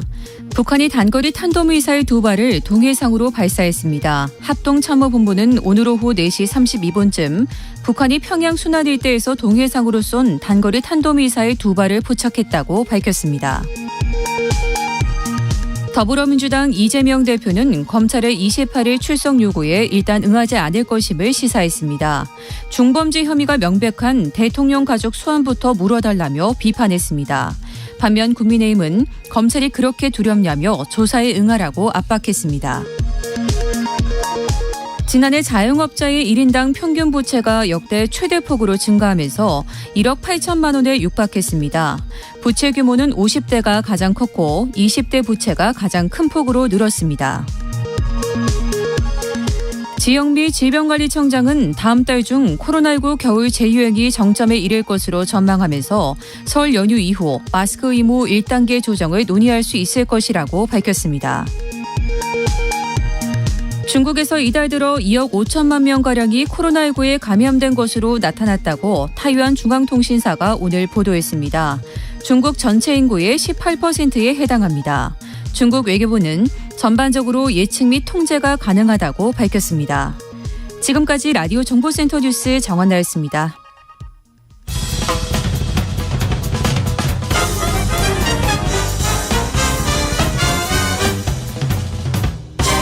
훅 인터뷰. 훅 인터뷰 이어가겠습니다. 성남FC 후원금 의혹 수사 중인 검찰 이재명 민주당 대표에게 소환 통보했습니다. 이제 이재명 대표 이제 목전까지 왔는데요. 민주당은 이재명 대표는 어떻게 대응할까요? 한번 알아보겠습니다. 더불어민주당 김남국 사무부총장, 안녕하세요. 네, 안녕하세요. 살고 싶은 도시, 살기 좋은 도시 안산 단원을 김남국입니다. 네, 연말이라 바쁘시죠? 네. 조금 아무래도 이제 지역에 여러 송년회 일정들이 많다 보니까 네. 지역 주민들 인사하랴 또 뭐 회의가 있으면 또 회의하러 또 서울에 올라오느라 그렇게 왔다 갔다 하고 있는 상황입니다. 하루에 저 송년회 몇 군데 나갑니까? 많으면은 뭐 8군데. 8군데요? 네, 이게 가능합니까? 8군데 짬짬 이렇게 다니고 있고요. 네. 더 많을 때는 12번까지 있어서 이거는 분신술을 써더라도 안 되더라고요. 12군데? 네. 그래 가서 인사해야 됩니까? 네, 그렇게 하고 있습니다. 데이트는 언제 하고? 데이트는 불가능한 것 같습니다. 네. 크리스마스가 내일인데요. 네. 크리스마스는 어떻게 보내세요? 크리스마스 내일은 내일 또 송년회가 조금 있고요. 송년회 한 10개 정도? 아닙니다. 그래도 다행히 역시 그 크리스마스 이브라고 송년회가 많이 없더라고요. 네. 그래서 내일은 서울에 올라가서 좀 촛불 집회에 참석을 해볼 생각입니다. 아, 그렇습니까? 일단 예산안은 잘 통과됐습니까? 마무리됐습니다. 네, 어제 이제 극적으로 좀 합의가 되었는데요. 원래 오늘 6시에 본회의를 열어서 처리할 예정이었는데 조금 이제 시트 작업들 몇 가지 좀 부수적인 것들이 있어서 오늘 본회의가 아마 10시 정도에 열릴 것 같습니다. 네. 네. 그럼 뭐 이제 뭐 변수는 없는 거죠? 예, 특별한 변수는 없을 것 같고요. 예. 어제 합의된 내용을 보게 되면 썩 100% 만족하긴 어렵겠지만 그래도 민주당 입장으로서는 그래도 민생 법안을 좀 확실하게 좀 챙겼다. 어떤 부분이요? 민생과 관련된 예산을 좀 챙겼다라고 이렇게 평가할 수 있을 것 같은데요. 이제 가장 조금 아쉬웠던 것은 행정안전부와 경찰국 인사정보관리단 이 운영 경비와 관련된 예산을 50%밖에 깎지는 못했지만 그러나 이것을 50% 인정해주는 대신에 4조 6천억 원 정도의 감액분을 증액할 수가 있었습니다. 그래서 이제 가장 대표적인 게 지역사랑 상품권. 동네 돌아다니면은 자영업자 분들이나 아니면은 또 어머님들께서 지역 화폐 늘려달라라는 말씀 되게 많이 하시거든요. 아, 그래요? 예, 원래 처음에 정부안 편성되었을 때는 0원이었는데 3,525억 원 증액을 하게 되었고요. 또 그 다음에 공공임대주택과 관련되어서도 전혀 편성이 안 되어 있었는데 아무래도 좀 어려운 취약계층을 위한 공공임대주택과 관련된 융자사업 예산으로 6,600여 원 정도 증액을 했습니다. 주호영 국민의힘 원내대표 민주당에서 계속해서 지역화폐 예산 더 늘려달라고 하다가 오래 끌었다 이렇게 얘기하더라고요. 오히려 그거보다는 저희가 지역화폐 예산과 같은 경우에는 어느 정도 3천억에서 4천억 정도 증액할 수 있다라는 게 합의가 되었었거든요. 네. 그런데 국회의장의 중재안을 저희가 받았는데도 불구하고 이 행정안전부와 법무부의 예산, 이 운영 경비를 반드시 확보해달라라는 그 대통령실의 약간 어떻게 보면 어깃장? 그 부분을 그게 이제 가장 주요한 쟁점이 되다 보니까 네. 협상에 약간 좀 지연되는 그런 시간이 좀 걸린 문제가 있었던 것 같습니다. 오늘 본회의에서 노웅래 의원 체포동의안 당내 분위기, 국회 분위기는 어떻습니까? 지금 당내 분위기는 여러 가지 이제 기사 보도된 것들을 보면 의혹이 있는 것으로 보이지만 노웅래 의원님이 지금 사선하는 동안에 의정활동 하는 동안 단 한 번도 구설수에 뭐 돈과 관련된 이런 구설수에 오른 적이 없고 네. 평소의 성정이나 이런 것들을 비춰봤을 때 노웅래 의원님의 좀 해명이 오히려 좀 더 신빙할 만한 거 아니냐. 네. 그리고 또 무엇보다 국회의원이라고 하는 그러한 어떤 국민이 뽑은 대표이기 때문에 지금 나오고 있는 그런 어떤 혐의의 경중을 따져봤을 때 네. 적어도 피의자와 피고인의 방어권을 충분하게 좀 보장해 줄 수 있도록 불구속 수사 원칙을 좀 지켜주는 게 맞지 않을까 이런 분위기가 좀 형성이 되고 있는 것 같습니다. 네, 오늘 좀 지켜보겠습니다. 자, 이재명 대표 얘기로 넘어가겠습니다. 검찰이 이재명 대표 28일 검찰에 나와서 조사받아라 이렇게 통보했습니다. 어찌 받아들이시는지요? 우선은 통보 과정 절차적인 어떤 그런 부분에 있어서 문제점을 좀 지적을 해야 될 것 같습니다. 어떤 문제점이요? 그냥 일반적인 어떤 모든 분들 그냥 피의자로 소환을 하시는 분들 이야기할 때 통보를 할 때 그냥 통보하는 게 아니라 검찰 사건 사무 처리 규칙이 있습니다. 네. 그래서 기본적으로는 왜 소환을 하는지 피의 사실 요지가 무엇인지 그런 것들을 충분하게 서면으로 설명하거나 네. 어떤 사정이 있어서 그게 어려운 경우에는 전화, 문자, 메시지 그 밖에 기타의 방법으로 가능하다고는 하지만 네. 그러나 이 경우에도 피의자와 일정을 조율하고 또 피의자 말고 변호인이 있다라고 하면 변호인과도 상의해서 일정을 조율하도록 되어 언제쯤 있는데 나와 주세요 이렇게 얘기하죠. 그게 보통 없었다라는 겁니다. 의원실하고 대표실로 당대표실로 전화 걸어가지고 그냥 다짜고짜 일방적으로 언제 와주세요. 언제까지 오라라고 이렇게 이야기를 하고 그 다음에 또 전화로 그렇게 한 다음에 팩스 한 잔 띡 보내면서 28일 날 출석하라라고 했기 때문에 그래도 그냥 일반 평범한 국민들을 소환할 때도 그렇게 하지 않는데 이거는 좀 이례적입니다. 제가 또 이게 소환 조사는 많이 전문인데 그런데 보통 언제까지 나오세요 이렇게 얘기할 수도 있으나 보통 이 검찰에서 어떤 수사를 하려고 합니다. 그러니까 언제쯤 나와주실 수 있습니까 하면서 혐의에 대해서도 물어보고 얘기를 합니다. 그래서 조율을 하는데 그냥 나와라 이렇게 했습니까? 네. 그것도 뭐 당사자라던가 아니면은 변호인과 그런 상의하는 절차 없이 일방적으로 나와라라고 했는데 이거는 일반 직장인들도 사실 그렇게 나오라라고 하면 쉽지가 않잖아요. 네. 예, 특히나 저희가 28일에는 지방의 경청 투어 일정으로 광주 전남에 이렇게 가기로 이미 예고하고 예정을 한 상황이어서 당장 28일은 출석하기가 어려운 상황입니다. 네, 뭐 조율해서 뭐 소환 일정은 다시 정하면 되는데 정작 FC 성남 후원금 의혹 이거 뭡니까 실체가?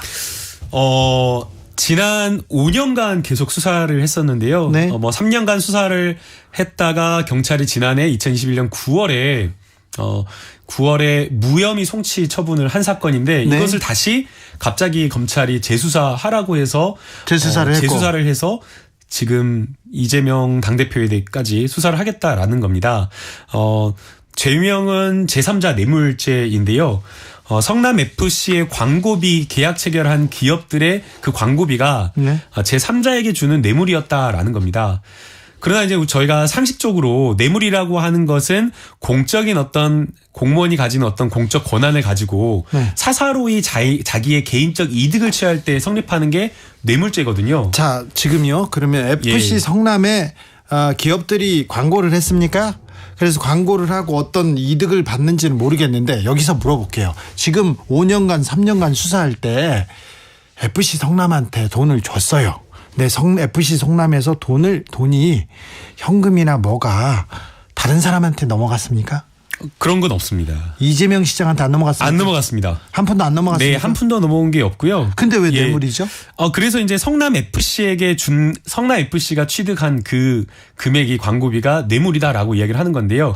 앞서 제가 말씀드린 것처럼 뇌물이라고 하는 것은 공무원이 사사로이 이득을 얻는 것, 부정부패 이런 것들이 뇌물인데 일 잘한 거거든요, 사실은. 왜냐하면 이 보통의 성남FC를 포함해서 광주FC, 인천, 경남FC 다 이런 데가 시민의 세금으로 운영이 됩니다.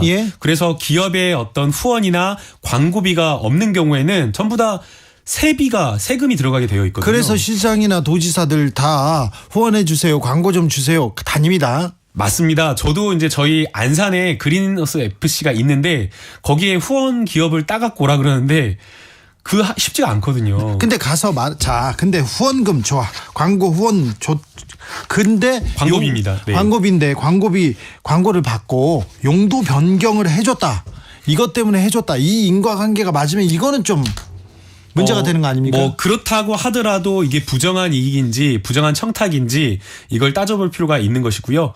더 나아가서 그러한 어떤 대가관계가 성립이 되어야 되는데 이와 관련한 어떤 대가관계의 성립이 모호하고 지금 현재로서는 입증이 되지 않았다라고 봐야 될 것 같습니다. 그래요? 네, 그래서 이거를 털기 위해서 또 기존에 있던 성남지청의 지검장을 바꿔가지고 또 윤석열 라인의 검사를 또 이제 내려보내서 지금 대대적인 수사를 벌이고 갑자기 지금 성남FC로 소환을 하고 있는데요.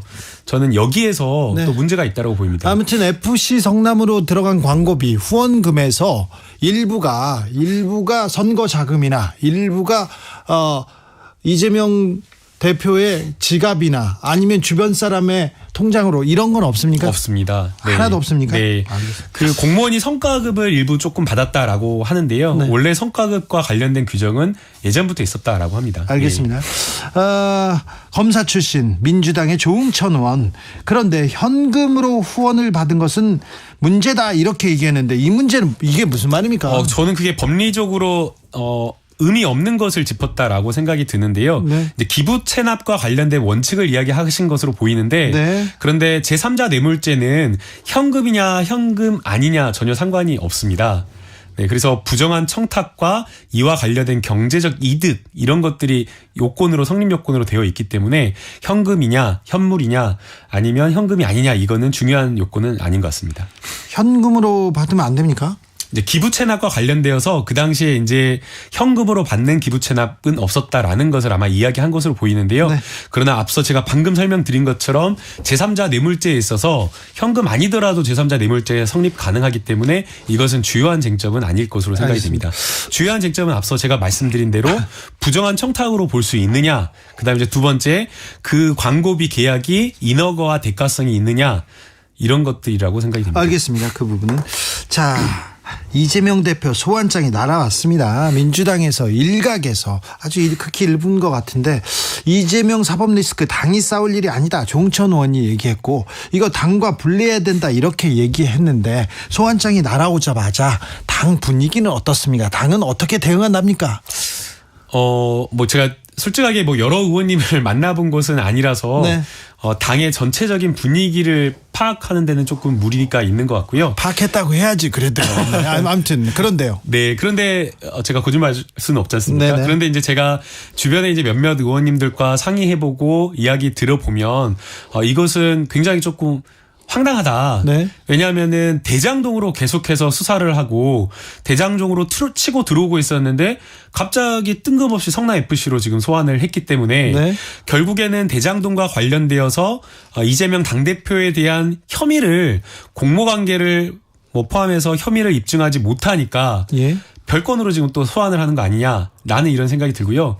지금 대장동 수사와 관련되어서는 뭐 4명 그 가장 핵심 인물이다라고 하는 김만배, 남욱, 유동규, 정영학 이 4사람의 진술이 다 일치하지 않고 있습니다. 예. 특히나 남욱은 여러 가지 진술을 하고는 있지만 들었다 전원에 불과한 이야기를 하고 있는데 들었다라고 하는 것을 이야기했다고 하는 김만배가 그게 아니다. 사실이 아니다라고 부인을 하고 있는 상황이기 때문에 아주 주요한 이 공범들 사이에도 진술이 일치하지 않고 네. 그리고 직접 관여했다거나 공범과 관련된 이재명 당대표의 이야기가 나오고 있지 않아서 아마 대장동으로 소환하지 못한 것 아니냐라는 생각이 알겠습니다. 김남국 의원 유리한 대장동 얘기는 그만하시고 자 소환장이 날아오자 민주당에서 좀 분위기가 바뀌거나 그러지 않습니까?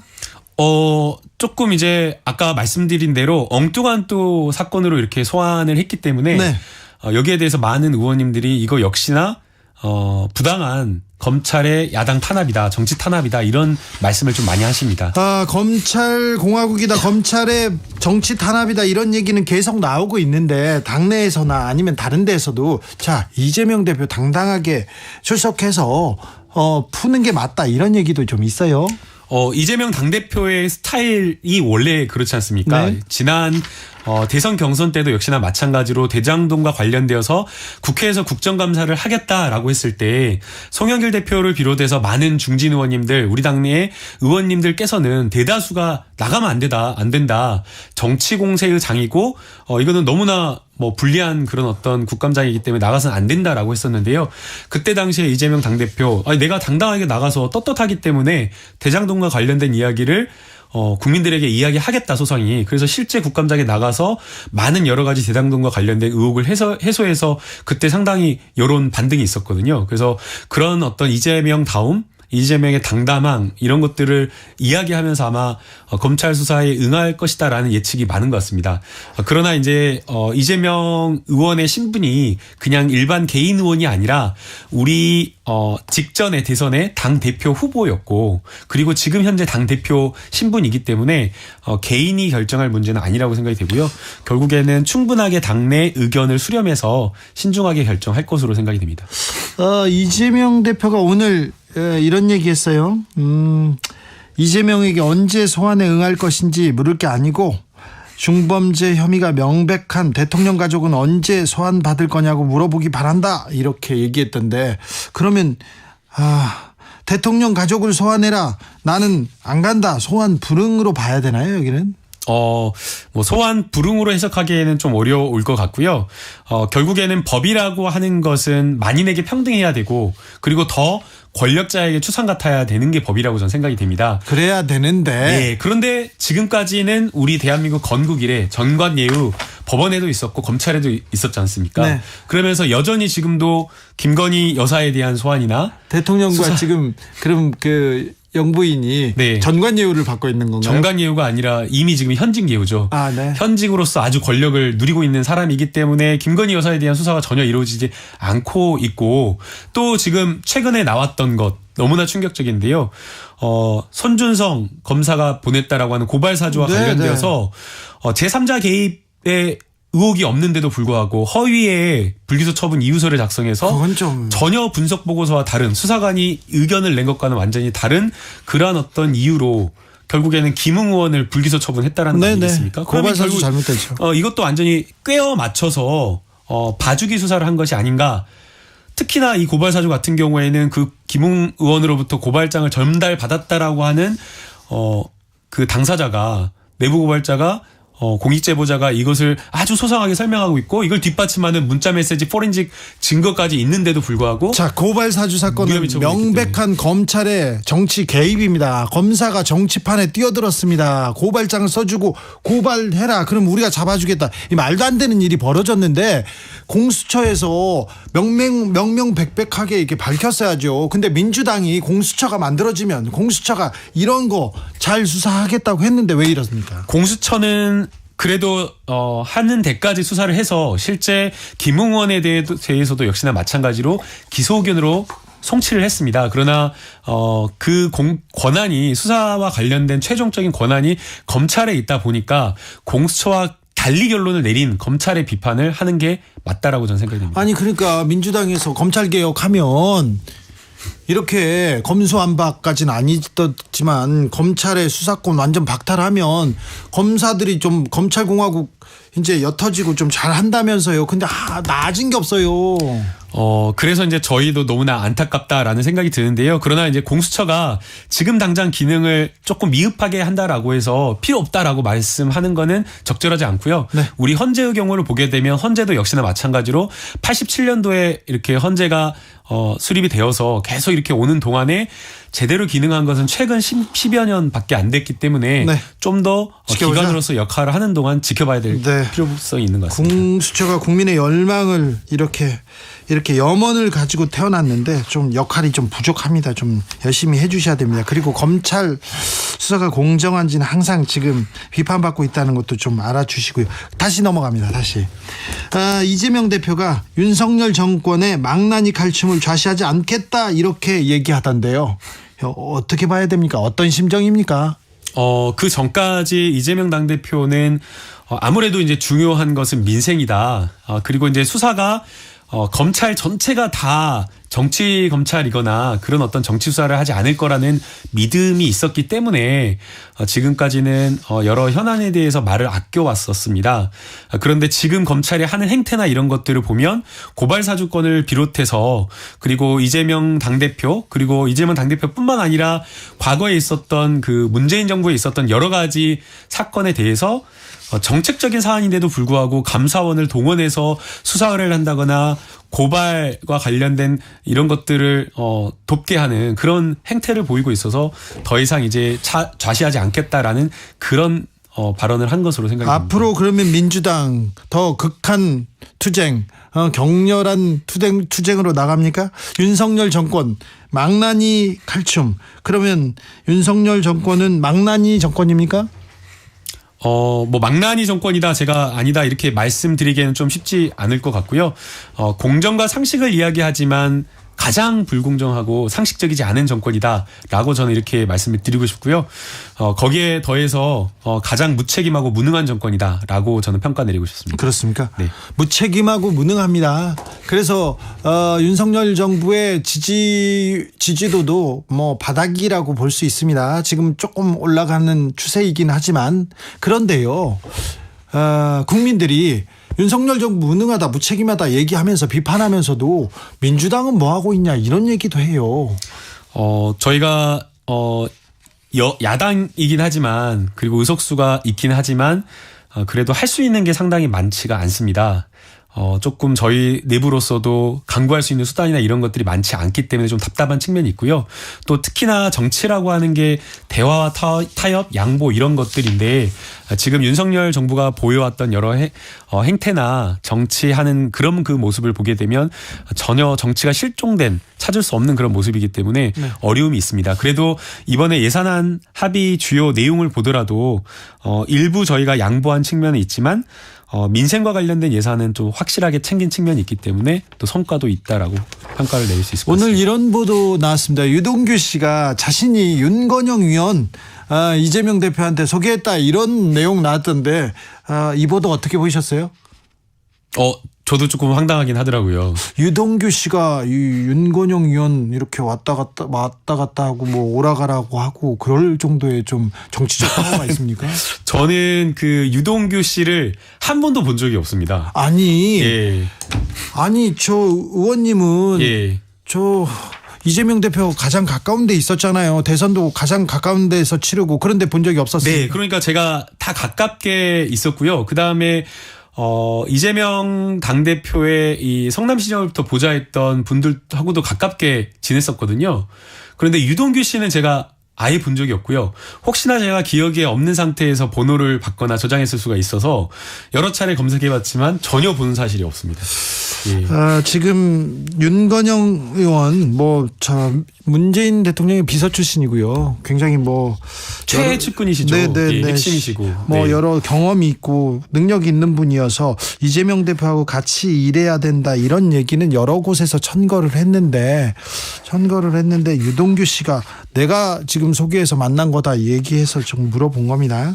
자, 그러면 혹시 소환장을 받은 이재명 대표 그 이후에 만나셨어요? 아니요, 지금 지방 일정을 경청 투어하고 있어서요. 그래도 전화해서 만나지는 못했습니다. 생일인데 전화해서 물어봤을 거 아니에요? 생일이 아니고요. 양력으로 주민등록상의 생일은 맞는데 음력 생일입니다. 그래요? 네. 그냥 그렇구나. 네. 그래서 얘기 들어봤냐고요? 아니요, 제가 그런 내밀한 것까지 말씀드리기는 쉽지 않을 것 같고요. 네, 그냥 제 개인적인 의견을 물어봐 주시면 좋을 것 같습니다. 눈을 좀 똑바로 바라보세요. 네. 왜 피해? 제 개인 의견을 물어봐 주십시오. 알겠습니다. 자, 성남FC 사건에서 소환장을 받았습니다. 그런데 쌍방울 문제도 있다고 하고요. 그리고 또 재판 지금 진행되는 거 있죠. 고 김문기 씨 사건도 있고요. 또 대장동 문제도 있고 여러 방향에서 검찰 수사 전방위로 이렇게 계속되는데 자, 이 이후에 상황은 어떻게 될까요? 미리 예측하기에는 쉽지가 않습니다. 그러나 지금 검찰의 아주 그냥 뚜렷한 목적을 보게 되면 없는 먼지 털어서 먼지 안 나오면 먼지를 갖다가 묻혀서라도 기소를 하겠다라는 것으로 보이기 때문에. 자, 그러면 민주당은 그러면 이재명 대표는 앞으로 어떻게 합니까? 똑같이 여전히 흔들림 없이 당대표로서 리더십을 가지고 민생과 그리고 지금 현안 이런 것들을 챙겨 나갈 수밖에 없다라고 생각이 듭니다. 민주당에서 흔드는 사람들 좀 있습니까? 방송에서 이제 일부 의원님들께서 이렇게 해야 된다 저렇게 해야 된다 말씀하시는 경우가 있는데요. 이게 저는 큰 목소리는 아니라고 생각이 되고요. 실제 만약 그런 목소리가 터져 나오려면 내부에서 있어야 되는데 내부에 그런 목소리는 없습니다. 민주당은 그러면 지금 단단하게 단결돼 있는 상태입니까? 네, 오히려 단단하게 지금 가고 있다라고 생각이 되고요. 만약에 저희가 흔들린다라고 하면 그런 것들이 내부에서 의총장에서 갈등으로 폭발하거나 이야기가 나와야 되는데 의총장에서 그러한 이야기가 하나도 나오지 않고 있고요. 또 그러한 이야기가 인터뷰에서 이렇게 나오면 대다수의 의원님들이 그냥 저녁자리나 점심 먹으면서 하는 이야기가 아이고 왜 저런 거를 인터뷰에서 이렇게 이야기를 하냐고 도움도 주지도 않으면서 막 이런 말씀을 하시는 분들이 훨씬 많아서 소수의 의견으로 봐주시면 좋을 것 같습니다. 알겠습니다. 더불어민주당 김남국 의원 말씀 나눴습니다. 감사합니다. 네, 새해 복 많이 받으세요. 메리 크리스마스입니다.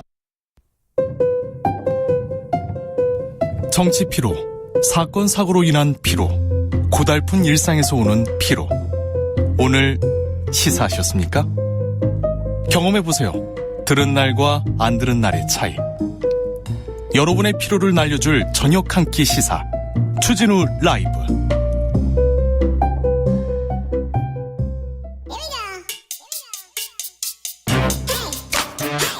뉴스를 향한 진지한 고민, 기자들의 수다. 라이브 기자실을 찾은 오늘의 기자는 한결의 오연서 기자입니다. 어서 오세요. 안녕하세요. 오늘은 어떤 이야기 해볼까요? 네, 조금 있다가 이제 밤 10시에 본회의가 열립니다. 여기에서 이제 그동안 지지부진했었던 내년도 예산안이 처리가 되는데요. 국회는 왜 평소에 일 안 하고 밤 늦게 열고 막 그렇습니까? 그러니까요. 어제 이제 극적으로 여야가 합의를 했는데 그 이후에 이제 계속 기재부에서 이 예산안 관련된 실무 작업이나 이런 게 한 10시간, 12시간 정도 걸린다고 해요. 그래서 그것 때문에 이제 뭐 밤 9시 열리기로 했다가 1시간이 또 더 늦춰져서 또 늦춰질 가능성도 역시나 있기는 합니다. 그래서 여기서 예산안 그리고 예산 부수 법안 등 쟁점 현안에 대해서 합의한 거 이것도 처리하게 됩니다. 네, 오늘 저녁에 그러니까 예산안이 처리된다 이렇게 보면 됩니까? 네, 맞습니다. 근데 그 쟁점 예산들 어떻게 처리됐습니까? 몇 가지가 있었는데요. 우선 행정안전부, 경찰국과 법무부 인사정보관리단 이 이제 두 기구에 대해서 민주당이 사실상 좀 부정을 하면서 예산 처리가 좀 쉽지가 않았었는데 이거는 각각 예산의 정부안에서 이제 절반씩 삭감한 선에서 이제 합의가 이루어졌고요. 네, 이 예산 액수는 크지는 않습니다. 다른 예산에 맞습니다. 비해서요. 네.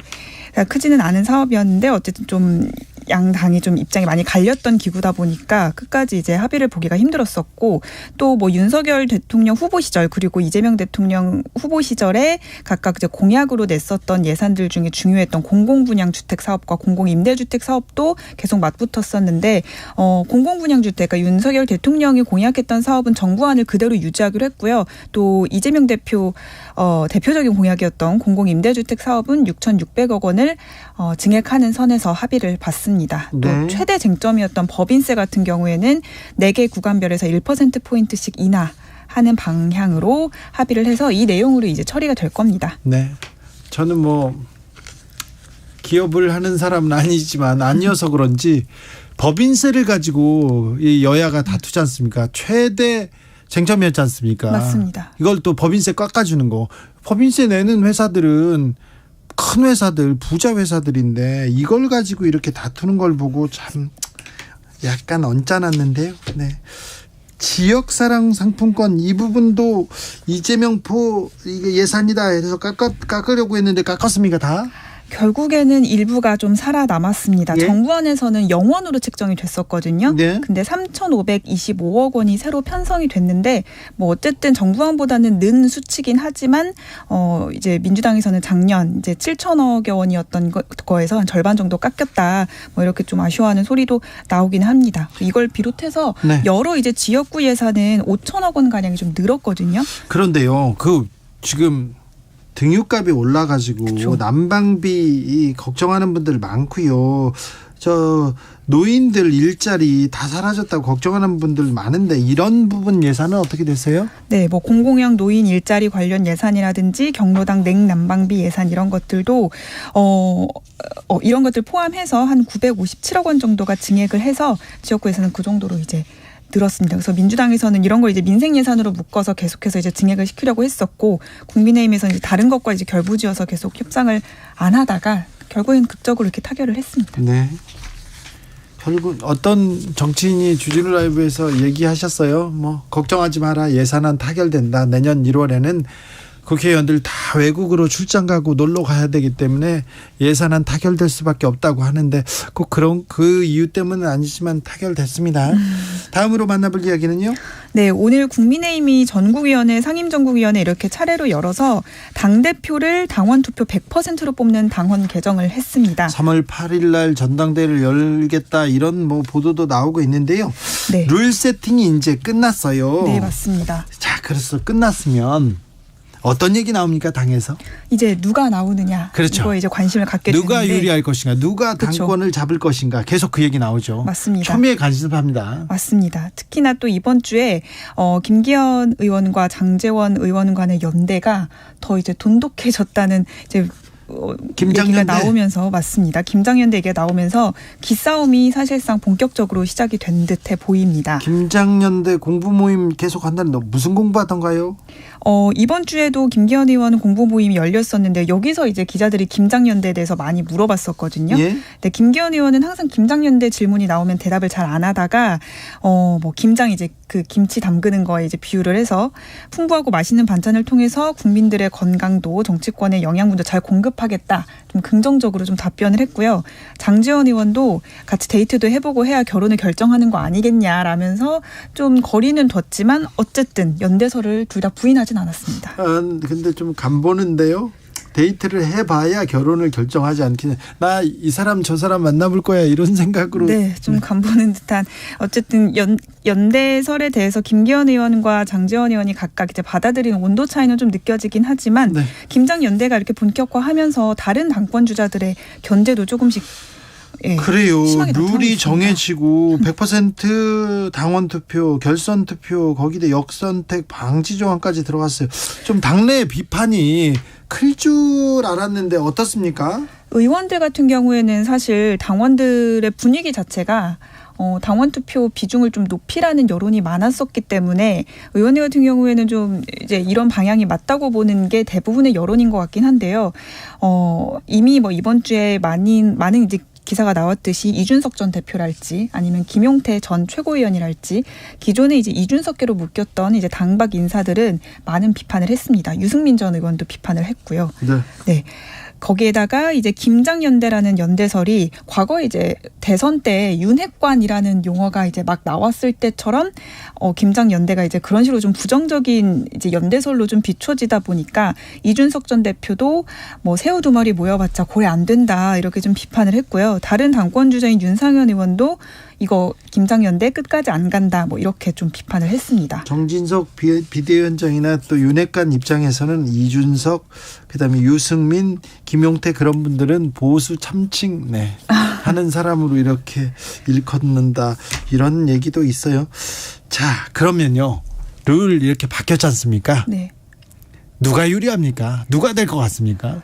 당연히 뭐 유승민 전 의원도 얘기를 했지만 이 지금 이제 당권 주자로 묶이는 사람들 중에서는 유승민 전 의원이라든지 요즘 당과 지금 좀 윤석열 대통령과 좀 선을 긋고 있는 후보들한테 불리한 거는 맞습니다. 그래요? 근데 다른 의원들이라고 엄청나게 유리해지느냐라는 거에 대해서는 좀 의견들이 많이 갈리는 것 같습니다. 뭐 여론조사나 그리고 주변에서 얘기 나오는 소리를 들어보면 근데 윤핵관이라는 사람들이 다 고만고만해가지고 유승민을 이길 수 있겠느냐 이런 얘기도 있어요. 네, 맞습니다. 이미 그리고 김기현 의원이라든지 뭐 윤상현 의원, 안철수 의원은 뭐 당내 인지도가 있긴 하지만 당내 인지도는 아직 적은 편이고 뭐 윤상현 의원 또 김기현 의원 다 기본적으로 이제 대중적인 인지도도 좀 떨어지는 상황이기 때문에 뭐 당신 100%를 한다고 해서 엄청나게 이제 표가 쏠릴 거라는 예상을 하는 뭐 당내 의원들은 많지는 않은 것 같습니다. 그래서 원희룡 얘기 나오고 권영세 얘기 나오는데 당내에서는 어떻게 반응합니까? 막판에 결국에 이제 지금 어쨌든 윤심이 김기현 의원한테 좀 쏠린 것 같잖아요. 그런데도 뭐 어쨌든 장제원 의원과 이렇게 관계가 좀 있다 보니까 그런데도 김기현 의원이 나중에 뒷심을 발휘하지 못하고 인지도도 뭐 지지도라든지 이런 게 좀 시원찮으면 그럴 때 이제 지금 장관들이 좀 나서게 될 거다라는 게 지금의 전망입니다. 그렇습니까? 김용남 전 의원은 윤핵관 후보들 다 올망졸망하다 이렇게 얘기했는데 어떻게 될지 좀 지켜보겠습니다. 네. 자, 민생, 국민, 뭐 경제, 금융위기 그런 거 말고요. 여의도에서는 공천이 제일 중요합니다. 그래서 당권 경쟁, 여기 피 터지는 싸움이 지금 벌어지고 있다는 거. 네, 맞습니다. 다시 한번 전합니다. 마지막으로 만나볼 이야기는요? 네, 이재명 대표가 28일 오전에 지금 소환 통보를 받았는데 여기에 이제 출석을 하느냐 마느냐를 두고 여의도가 지금 좀 떠들썩한데요. 출석은 일단 안 할 것 같아요. 강하게 반발했습니다. 네, 언론에서는 그렇게 해석을 하고 있습니다. 오늘 오전 최고위 회의에서 이제 그러면 대통령 가족은 언제 소환할 거냐 뭐 이런 발언을 하면서 사실상 출석을 하지 않을 거라는 얘기 아닌가라고 지금 해석이 나오곤 있는데 당 안에서는 사실 출석을 하는 게 맞다는 목소리도 좀 나오고 있어서 오늘 이제 5시부터 지금 열리고 있는 의원총회에서 이런 것들을 좀 치열하게 토론을 하지 않을까라는 생각이 듭니다. 당에서 출석해야 된다 이런 얘기도 많습니까? 일단은 검찰에 이제 출석해서 당당히 조사를 받아야 지금 이재명 대표가 주장하고 있는 이제 무죄라고 하는 그런 주장이라든지 이런 것들이 좀 힘을 받을 수 있고 네. 또 당으로도 리스크가 번지지 않도록 하기 위해서는 이재명 대표가 떳떳하게 나가서 좀 조사를 받아라라고 하는 목소리도 나오고 있고요. 예. 또 지금 사실 그 노웅래 의원 체포동의안도 있다가 이제 본회의에서 보고가 되거든요. 오늘 밤에요. 네, 표결은 이달 바로 하진 않겠지만 어쨌든 이것도 부결이 될 가능성이 좀 제기가 되면서 그러면 뭐 노웅래 의원도 그렇고 이재명 대표도 그렇고 다 이렇게 이런 상황으로 가버리면 너무 방탄 이미지가 강해지는 거 아니냐라는 우려도 당에선 좀 있다고 합니다. 민주당이 이렇게 고민하는 게 많아요. 그래서 어찌 될지. 이재명 대표 소환장 발부되고 나서 민주당이 좀 더 똘똘 뭉친다 이런 얘기를 김남국 의원이 하긴 했는데 네. 민주당 분위기는 어떻습니까? 똘똘 뭉치는 분위기는 어쨌든 뭐 당사를 압수수색하고 이럴 때부터 계속 그런 분위기로 가는 건 맞는 것 같고요. 근데 기본적으로 뭐 조홍천 의원이랄지 기본적으로 좀 있는 비명계 의원들 사이에서는 여전히 좀 우려가 좀 있는 것 같기는 네. 합니다. 이 리스크, 그 대표의 리스크와 당의 리스크를 좀 분리해야 한다라고 보는 그런 시선들이 계속 있는 것 같습니다. 이재명 대표 윤 정부 망나니 갈춤 이렇게까지 얘기를 했는데 오늘 아침에 그랬죠. 굉장히 센 발언인데 네.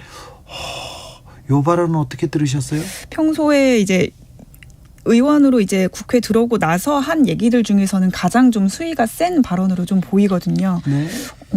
어떻게 보면은 좀 많이 그 불안감을 갖고 있는 게 발화되는 거 아닌가라는 생각도 좀 들고요.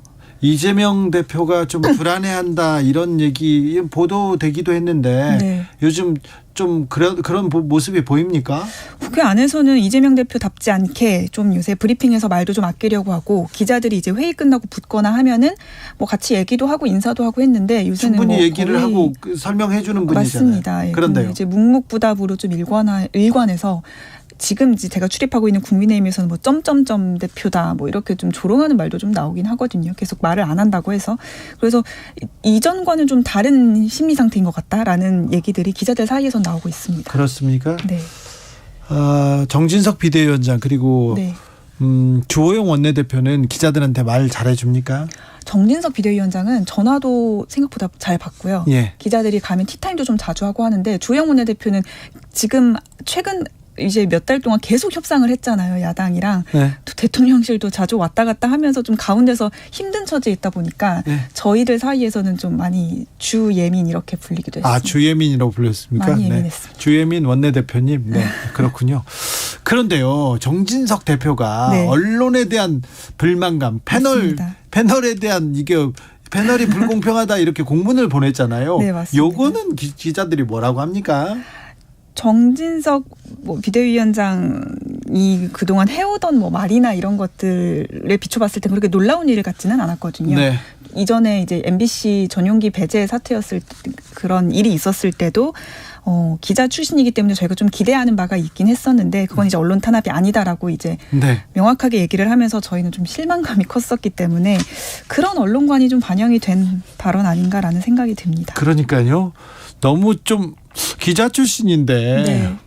그리고 국민의힘 정진석 비대위원장은 방송 출연을 안 합니다. 얘기도 예, 안 하고 국민의힘의 윤핵관이라는 분들 그리고 조금 그 정책 판단의 과정에 있는 분들은 거의 방송 출연 인터뷰 안 하고 기자들 안 만나면서 맞아요. 왜 민주당 얘기만 들어요 얘기하는 거 보면 왜 그런 부분은 왜 신경 안 쓰지 않을까 그런 생각도 좀 됩니다. 네. 기자들 전화도 잘 안 받는 의원들도 많고요. 네, 정진석 비대위원장 언제든지 할 말 있으시면 나오십시오. 언제든지 마이크를 열어드리겠습니다. 기상특보 말씀드립니다. 전국적으로 대설 경보 내려져 있습니다. 주말까지 한파도 지속된다고 합니다. 눈 많이 내려서 무너질 위험 있는 시설물 점검하셔야 되고요. 수도 동파 방지되도록 물은 조금 틀어두시는 게 좋습니다. 외출 시에는 보온 잘 하셔야 됩니다. 외출할 때도 이게 좀 틀어놔야 됩니다. 난방. 한겨레 오연서 기자와 함께했습니다. 감사합니다. 감사합니다. 교통정보센터 다녀올게요. 김한나 씨. 네, 시각 교통정보입니다. 지금 곳곳으로 돌발 상황도 많고요. 정체되는 구간도 굉장히 길게 이어져 있습니다. 먼저 중부 내륙고속도로 지선 대구 방면으로는 옥포 분기점 부근 1차로에서 사고가 났습니다. 이 때문에 8km가량 여파받고 있고요. 수도권 제일순환고속도로 판교에서 구리 방면으로는 송파에서 토평까지 16km 길게 밀리고 있고 그 가운데 송파나들목 1차로에서는 사고까지 나서 도로가 매우 혼잡합니다. 또 일산에서 판교 쪽으로는 자유로에서 송내까지 긴 구간 정체되고 있고요. 반대 판교에서 일산 방면 시흥 휴게소에서 송내까지 16km, 또 고양에서 의정부까지 20km 극심한 정체입니다. 경부고속도로 서울 쪽으로는 청주 휴게소에서 천안 부근 지나기 어렵습니다. 21km 구간 더디게 지나고 있고요. 그리고 오산 부근, 그리고 서울 요금소 부근, 다시 달래내에서 한남나들목까지 속도 떨어집니다. 목적지까지 안전운전하시기 바랍니다. KBS 교통정보센터였습니다.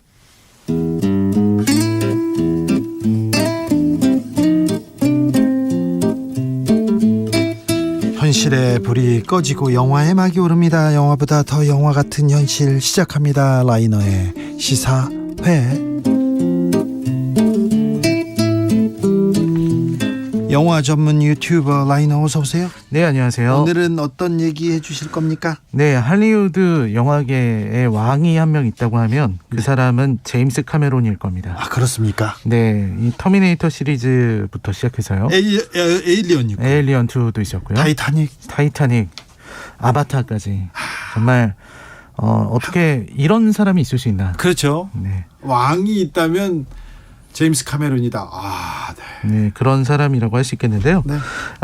그 감독의 새 작품이 나왔습니다. 네. 무려 13년의 기다림을 넘어서 개봉한 작품이죠. 아바타 물의 길이 나왔는데요. 네. 오늘은 그거 얘기하면 안 되죠. 스폰데 안 된대. 큰일 나죠. 그래서 오늘은 그 전작인 아바타 이야기를 해보려고 합니다. 자, 아바타 2 보러 가기 전에 아바타 여기서 좀 예습하고 가면 됩니다.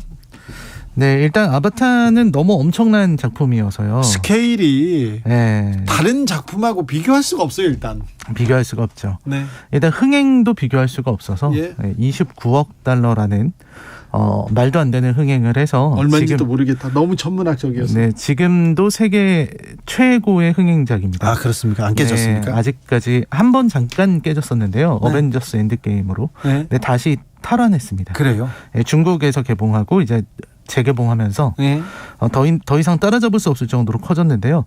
이 아바타는 그뿐만 아니라 이 3D 기술, 그 어떤 입체 영상 기술을 정말 극대화한 그 아주 환상적인 영상 혁명으로 아주 유명했어요. 그 혁명적이었어요. 그 전에 있었던 작품하고 비교할 수도 없습니다. 아예 다른 차원의 다른 클래스의 작품을 딱 던져줬습니다. 네, 근데 그 이후로 3D의 시대가 열리는 것 같았거든요. 제임스 카메론 때문에. 네.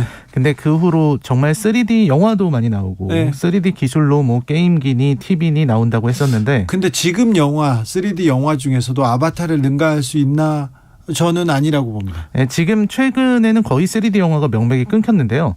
최신 3D 영화들도 아바타의 근처에도 못 갑니다. 아, 그렇습니까? 네, 그 정도로 이제 이 3D가 미래인 줄 알았거든요. 네. 제임스 카메론 감독이 모두의 손을 잡고 자, 이게 영화의 미래다. 이렇게 말해주는 것 같았는데 정작 이 시간이 지나서 돌이켜보면 그건 제임스 카메론만 할 수 있는 거였습니다. 아, 앞으로 우리 다 이렇게 볼 거야 이렇게 생각했는데 아니야. 제임스 카메론 말고는 아니야, 서 있어, 스톱, 아니야, 너는 안 돼, 이렇게 했네. 네, 알겠어요. 그렇죠. 본인만 할 수 있는 거라는 게 이제 나와서 요즘은 이제 3D 영화들이 잘 없고요. 네, 심영래 감독이 실패해가지고 네, 어렵습니다. 자, 아바타의 영화 속으로 들어가 봅니다. 네, 아바타의 줄거리를 좀 설명을 드리려고 하는데요. 일단 이 시대적 배경은 2150년대인 미래입니다. 그 미래에 이 판도라라는 행성이 있어요. 우주요. 예, 우주에 그 다른 이 은하계에 있는 거대한 행성의 이제 위성인 판도라라는 행성이 있습니다. 거기에는 이제 어놉테늄이라는 자원이 있어요. 네. 그 자원이 이제 뭐 엄청난 가치가 있는 자원이기 때문에 그 자원을 캐기 위해서 인간들이 그 세계에 들어가게 됩니다. 네. 발굴하러 들어가는 건데요. 그러니까 어떤 자원을 향한 욕망 이런 거를 좀 비판을 하는 거죠. 근데 문제는 이 행성의 대기가 인간에게 좀 해롭거든요. 네, 해로운데 그래도 좀 어느 정도 미량의 유독 물질을 좀 걸러내기만 하면은 지구의 공기랑 비슷해져서 아주 작은 산소 호흡기 같은 것만 달고 다녀도 충분히 이 행성에서 살아갈 수가 있습니다. 설정 좋습니다. 네. 그런데 이제 문제는 이 안에 판도라의 원주민 나비족과 접촉하게 된 거죠. 그렇죠. 이 나비족들은 여기에서 살고 있는 원주민들이고 그리고 다양한 풍습을 가지고 있습니다. 예. 그래서 인간은 이 원주민인 판도라의 원주민 나비족들하고 좀 잘 교류하기 위해서 인간하고 나비족의 DNA를 섞어서 인공 육체를 만들어냅니다. 그래요? 인공적인 육체, 그거를 이제 아바타라고 부르는 거죠. 네. 일종의 분신 같은 거죠. 네. 이 아바타는 나비족하고 매우 흡사한데 근데 또 완전히 똑같진 않고요. 이 손가락 숫자도 좀 차이가 나고요. 네. 나비족은 4개인데 이 아바타는 5개고 이렇게 좀 만들었습니다. 그리고 네. 주인공 이제 제이크 설리가 나오는데요. 네. 이 제이크 설리는 하반신 마비가 된 이 전직 해병이에요. 예. 근데 이 사람이 이제 형의 죽음으로 인해서 자기가 대신해서 이 판도라로 파견돼서 아바타를 조종하는 기회를 얻게 됩니다. 예. 그리고 이제 테스트 때 아바타의 몸에 이제 접속하게 돼요. 아, 그래요? 정신을 이제 몸에 연결하는 거죠. 네.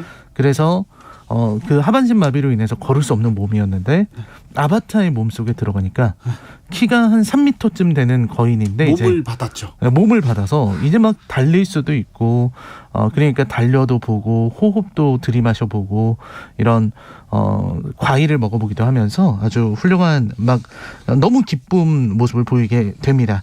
그리고 나서 이제 미션 수행하기 위해서 이 나비족 쪽으로 보내게 되는 거죠. 네. 그러다가 수색 작전을 하다가 이제 오마티카야 부족이라고 숲속에 있는 나비족 부족인데 네. 거기에 이제 나비족 여성 네이티리와 만나게 됩니다. 네. 이 네이티리는 아주 강한 여전사인데요. 네. 그 네이티리가 제이크를 죽이려고 했었는데 네. 화살을 쏘려고 하는 순간에 에이와의 계시를 받습니다. 이 에이와라는 개념이 어떤 판도라 행성에 있는 어떤 신령스러운 그런 존재예요. 에이와. 네, 에이와라는 어떤 네. 종교 같은 건데요. 네네. 제가 볼 때는 행성 그 자체를 말하는 것 같습니다. 네. 그래서 그 시위를 풀고 이제 제이크를 도와주게 되고요. 네. 그리고 제이크는 이제 이 부족 안에 들어가서 부족들과 하나가 되게 되죠. 예. 조금씩 이제 네이티리의 가르침을 받아서 나비족의 언어, 뭐 역사, 생활 방식 이런 거를 하나하나 배우게 되고요. 그렇죠. 사랑하니까. 네, 그리고 이제 또 네이티리하고는 이제 말씀하신 것처럼 사랑을 또 나누게 되고, 네. 그러면서 이제 점점 자신의 어떤 임무를 잊어버리게 됩니다. 예. 인간이었는데 네. 이제는 나비족과 하나가 돼서 네. 인간으로서의 자신을 잊게 된 거죠. 네. 그러다가 이제 시간이 지났는데 여러 일들, 이 쿼리치 대령이라는 악당이 있어요. 네. 그 악당의 도전과 이런 것들로 인해서 문제가 크게 됩니다. 그래서 자신이 스파이 노릇을 했다는 거를 고백할 수밖에 없었고요. 제이크는. 네. 그 상황에서 이제 배신자로 몰리게 되고 인간과 나비족의 전쟁이 벌어져요. 그렇죠. 늑대와의 춤을 이때 네, 저 맞습니다. 보다가 그런 생각이 좀 들었어요. 그 고뇌하는 나비족과 인간과의 고뇌합니다. 그러다가 이제 인간이 나비족을 이제 거기를 점령하러 가는 거죠. 그렇습니다. 네. 그래서 거기 점령하러 가게 되는데 그 안에서 이제 여군 트루디라는 여군이 있는데 네. 그 내부에서도 이제 반감을 갖는 사람들이 생기는 그렇죠. 거죠. 이건 아니다. 어떻게 원주민을 이렇게 또 공격하고? 그러면 안 되죠. 환경 보호를 위해서 또 원주민 보호를 위해서 이러면 안 된다. 이런 사람들이 있어요. 그렇죠. 이거는 너무 그 역사를 반복하는 거다라고 예. 생각을 하게 된 거고요. 그래서 이들을 어떻게 구해내느냐 요 문제가 있었는데 이제 제이크가 여기서 아바타의 가까스로 다시 접속하게 되고요. 네. 이 아바타에 접속해서 아바타 몸에 들어오는 건 성공했는데 여기서 어떻게 해야 되나 했을 때 이 나비족들 사이에서 전설로 내려왔던 네. 단 한 명의 선택된 전사만이 네. 탈 수 있다는. 용이 아니고요. 네. 용과 비슷한. 용과 비슷한 어떤 이게 이크란이라고 하는 건데요. 그 중에서도 토르크라는 전설적인 네. 이 거대한 용 비슷한 새가 있습니다. 네. 그 새를 길들이는데 성공합니다. 목숨을 걸고. 그렇죠. 그리고는 이 나비족 앞에 나타나서 그렇죠. 전설적인 영웅인 토르크 막토라고 네. 불리게 되면서 드래곤 길들이기 여기 나온가요? 그렇죠. 네. 그 길들이고 나서 나비족을 규합하게 됩니다. 네. 그리고는 인간을 몰아내는 데 성공하게 되죠. 네. 그래서 마지막에 보면은 이 제이크와 그리고 나비족 전사들이 이렇게 인간들을 공격하는 장면에서 제이크가 아무래도 인간의 모든 걸 알고 있으니까 예. 네, 그런 전술들을 동원하는 모습들이 아주 인상적입니다. 크리스마스 이브에 라이너가 이 영화를 추천하는 이유는요? 일단은 이 영화의 시나리오 문제 아까 잠깐 그 늑대와 함께 춤을 얘기하셨잖아요. 네. 그런 것처럼 시나리오가 좀 문제가 있다는 비판을 좀 받았었어요. 아니 뭐 또 비판까지. 네, 서사적으로 좀 네. 아메리카 원주민들에 대한 네. 어떤 백인들의 그런 생각이 드러난 거 아니냐라는 얘기가 있었는데요.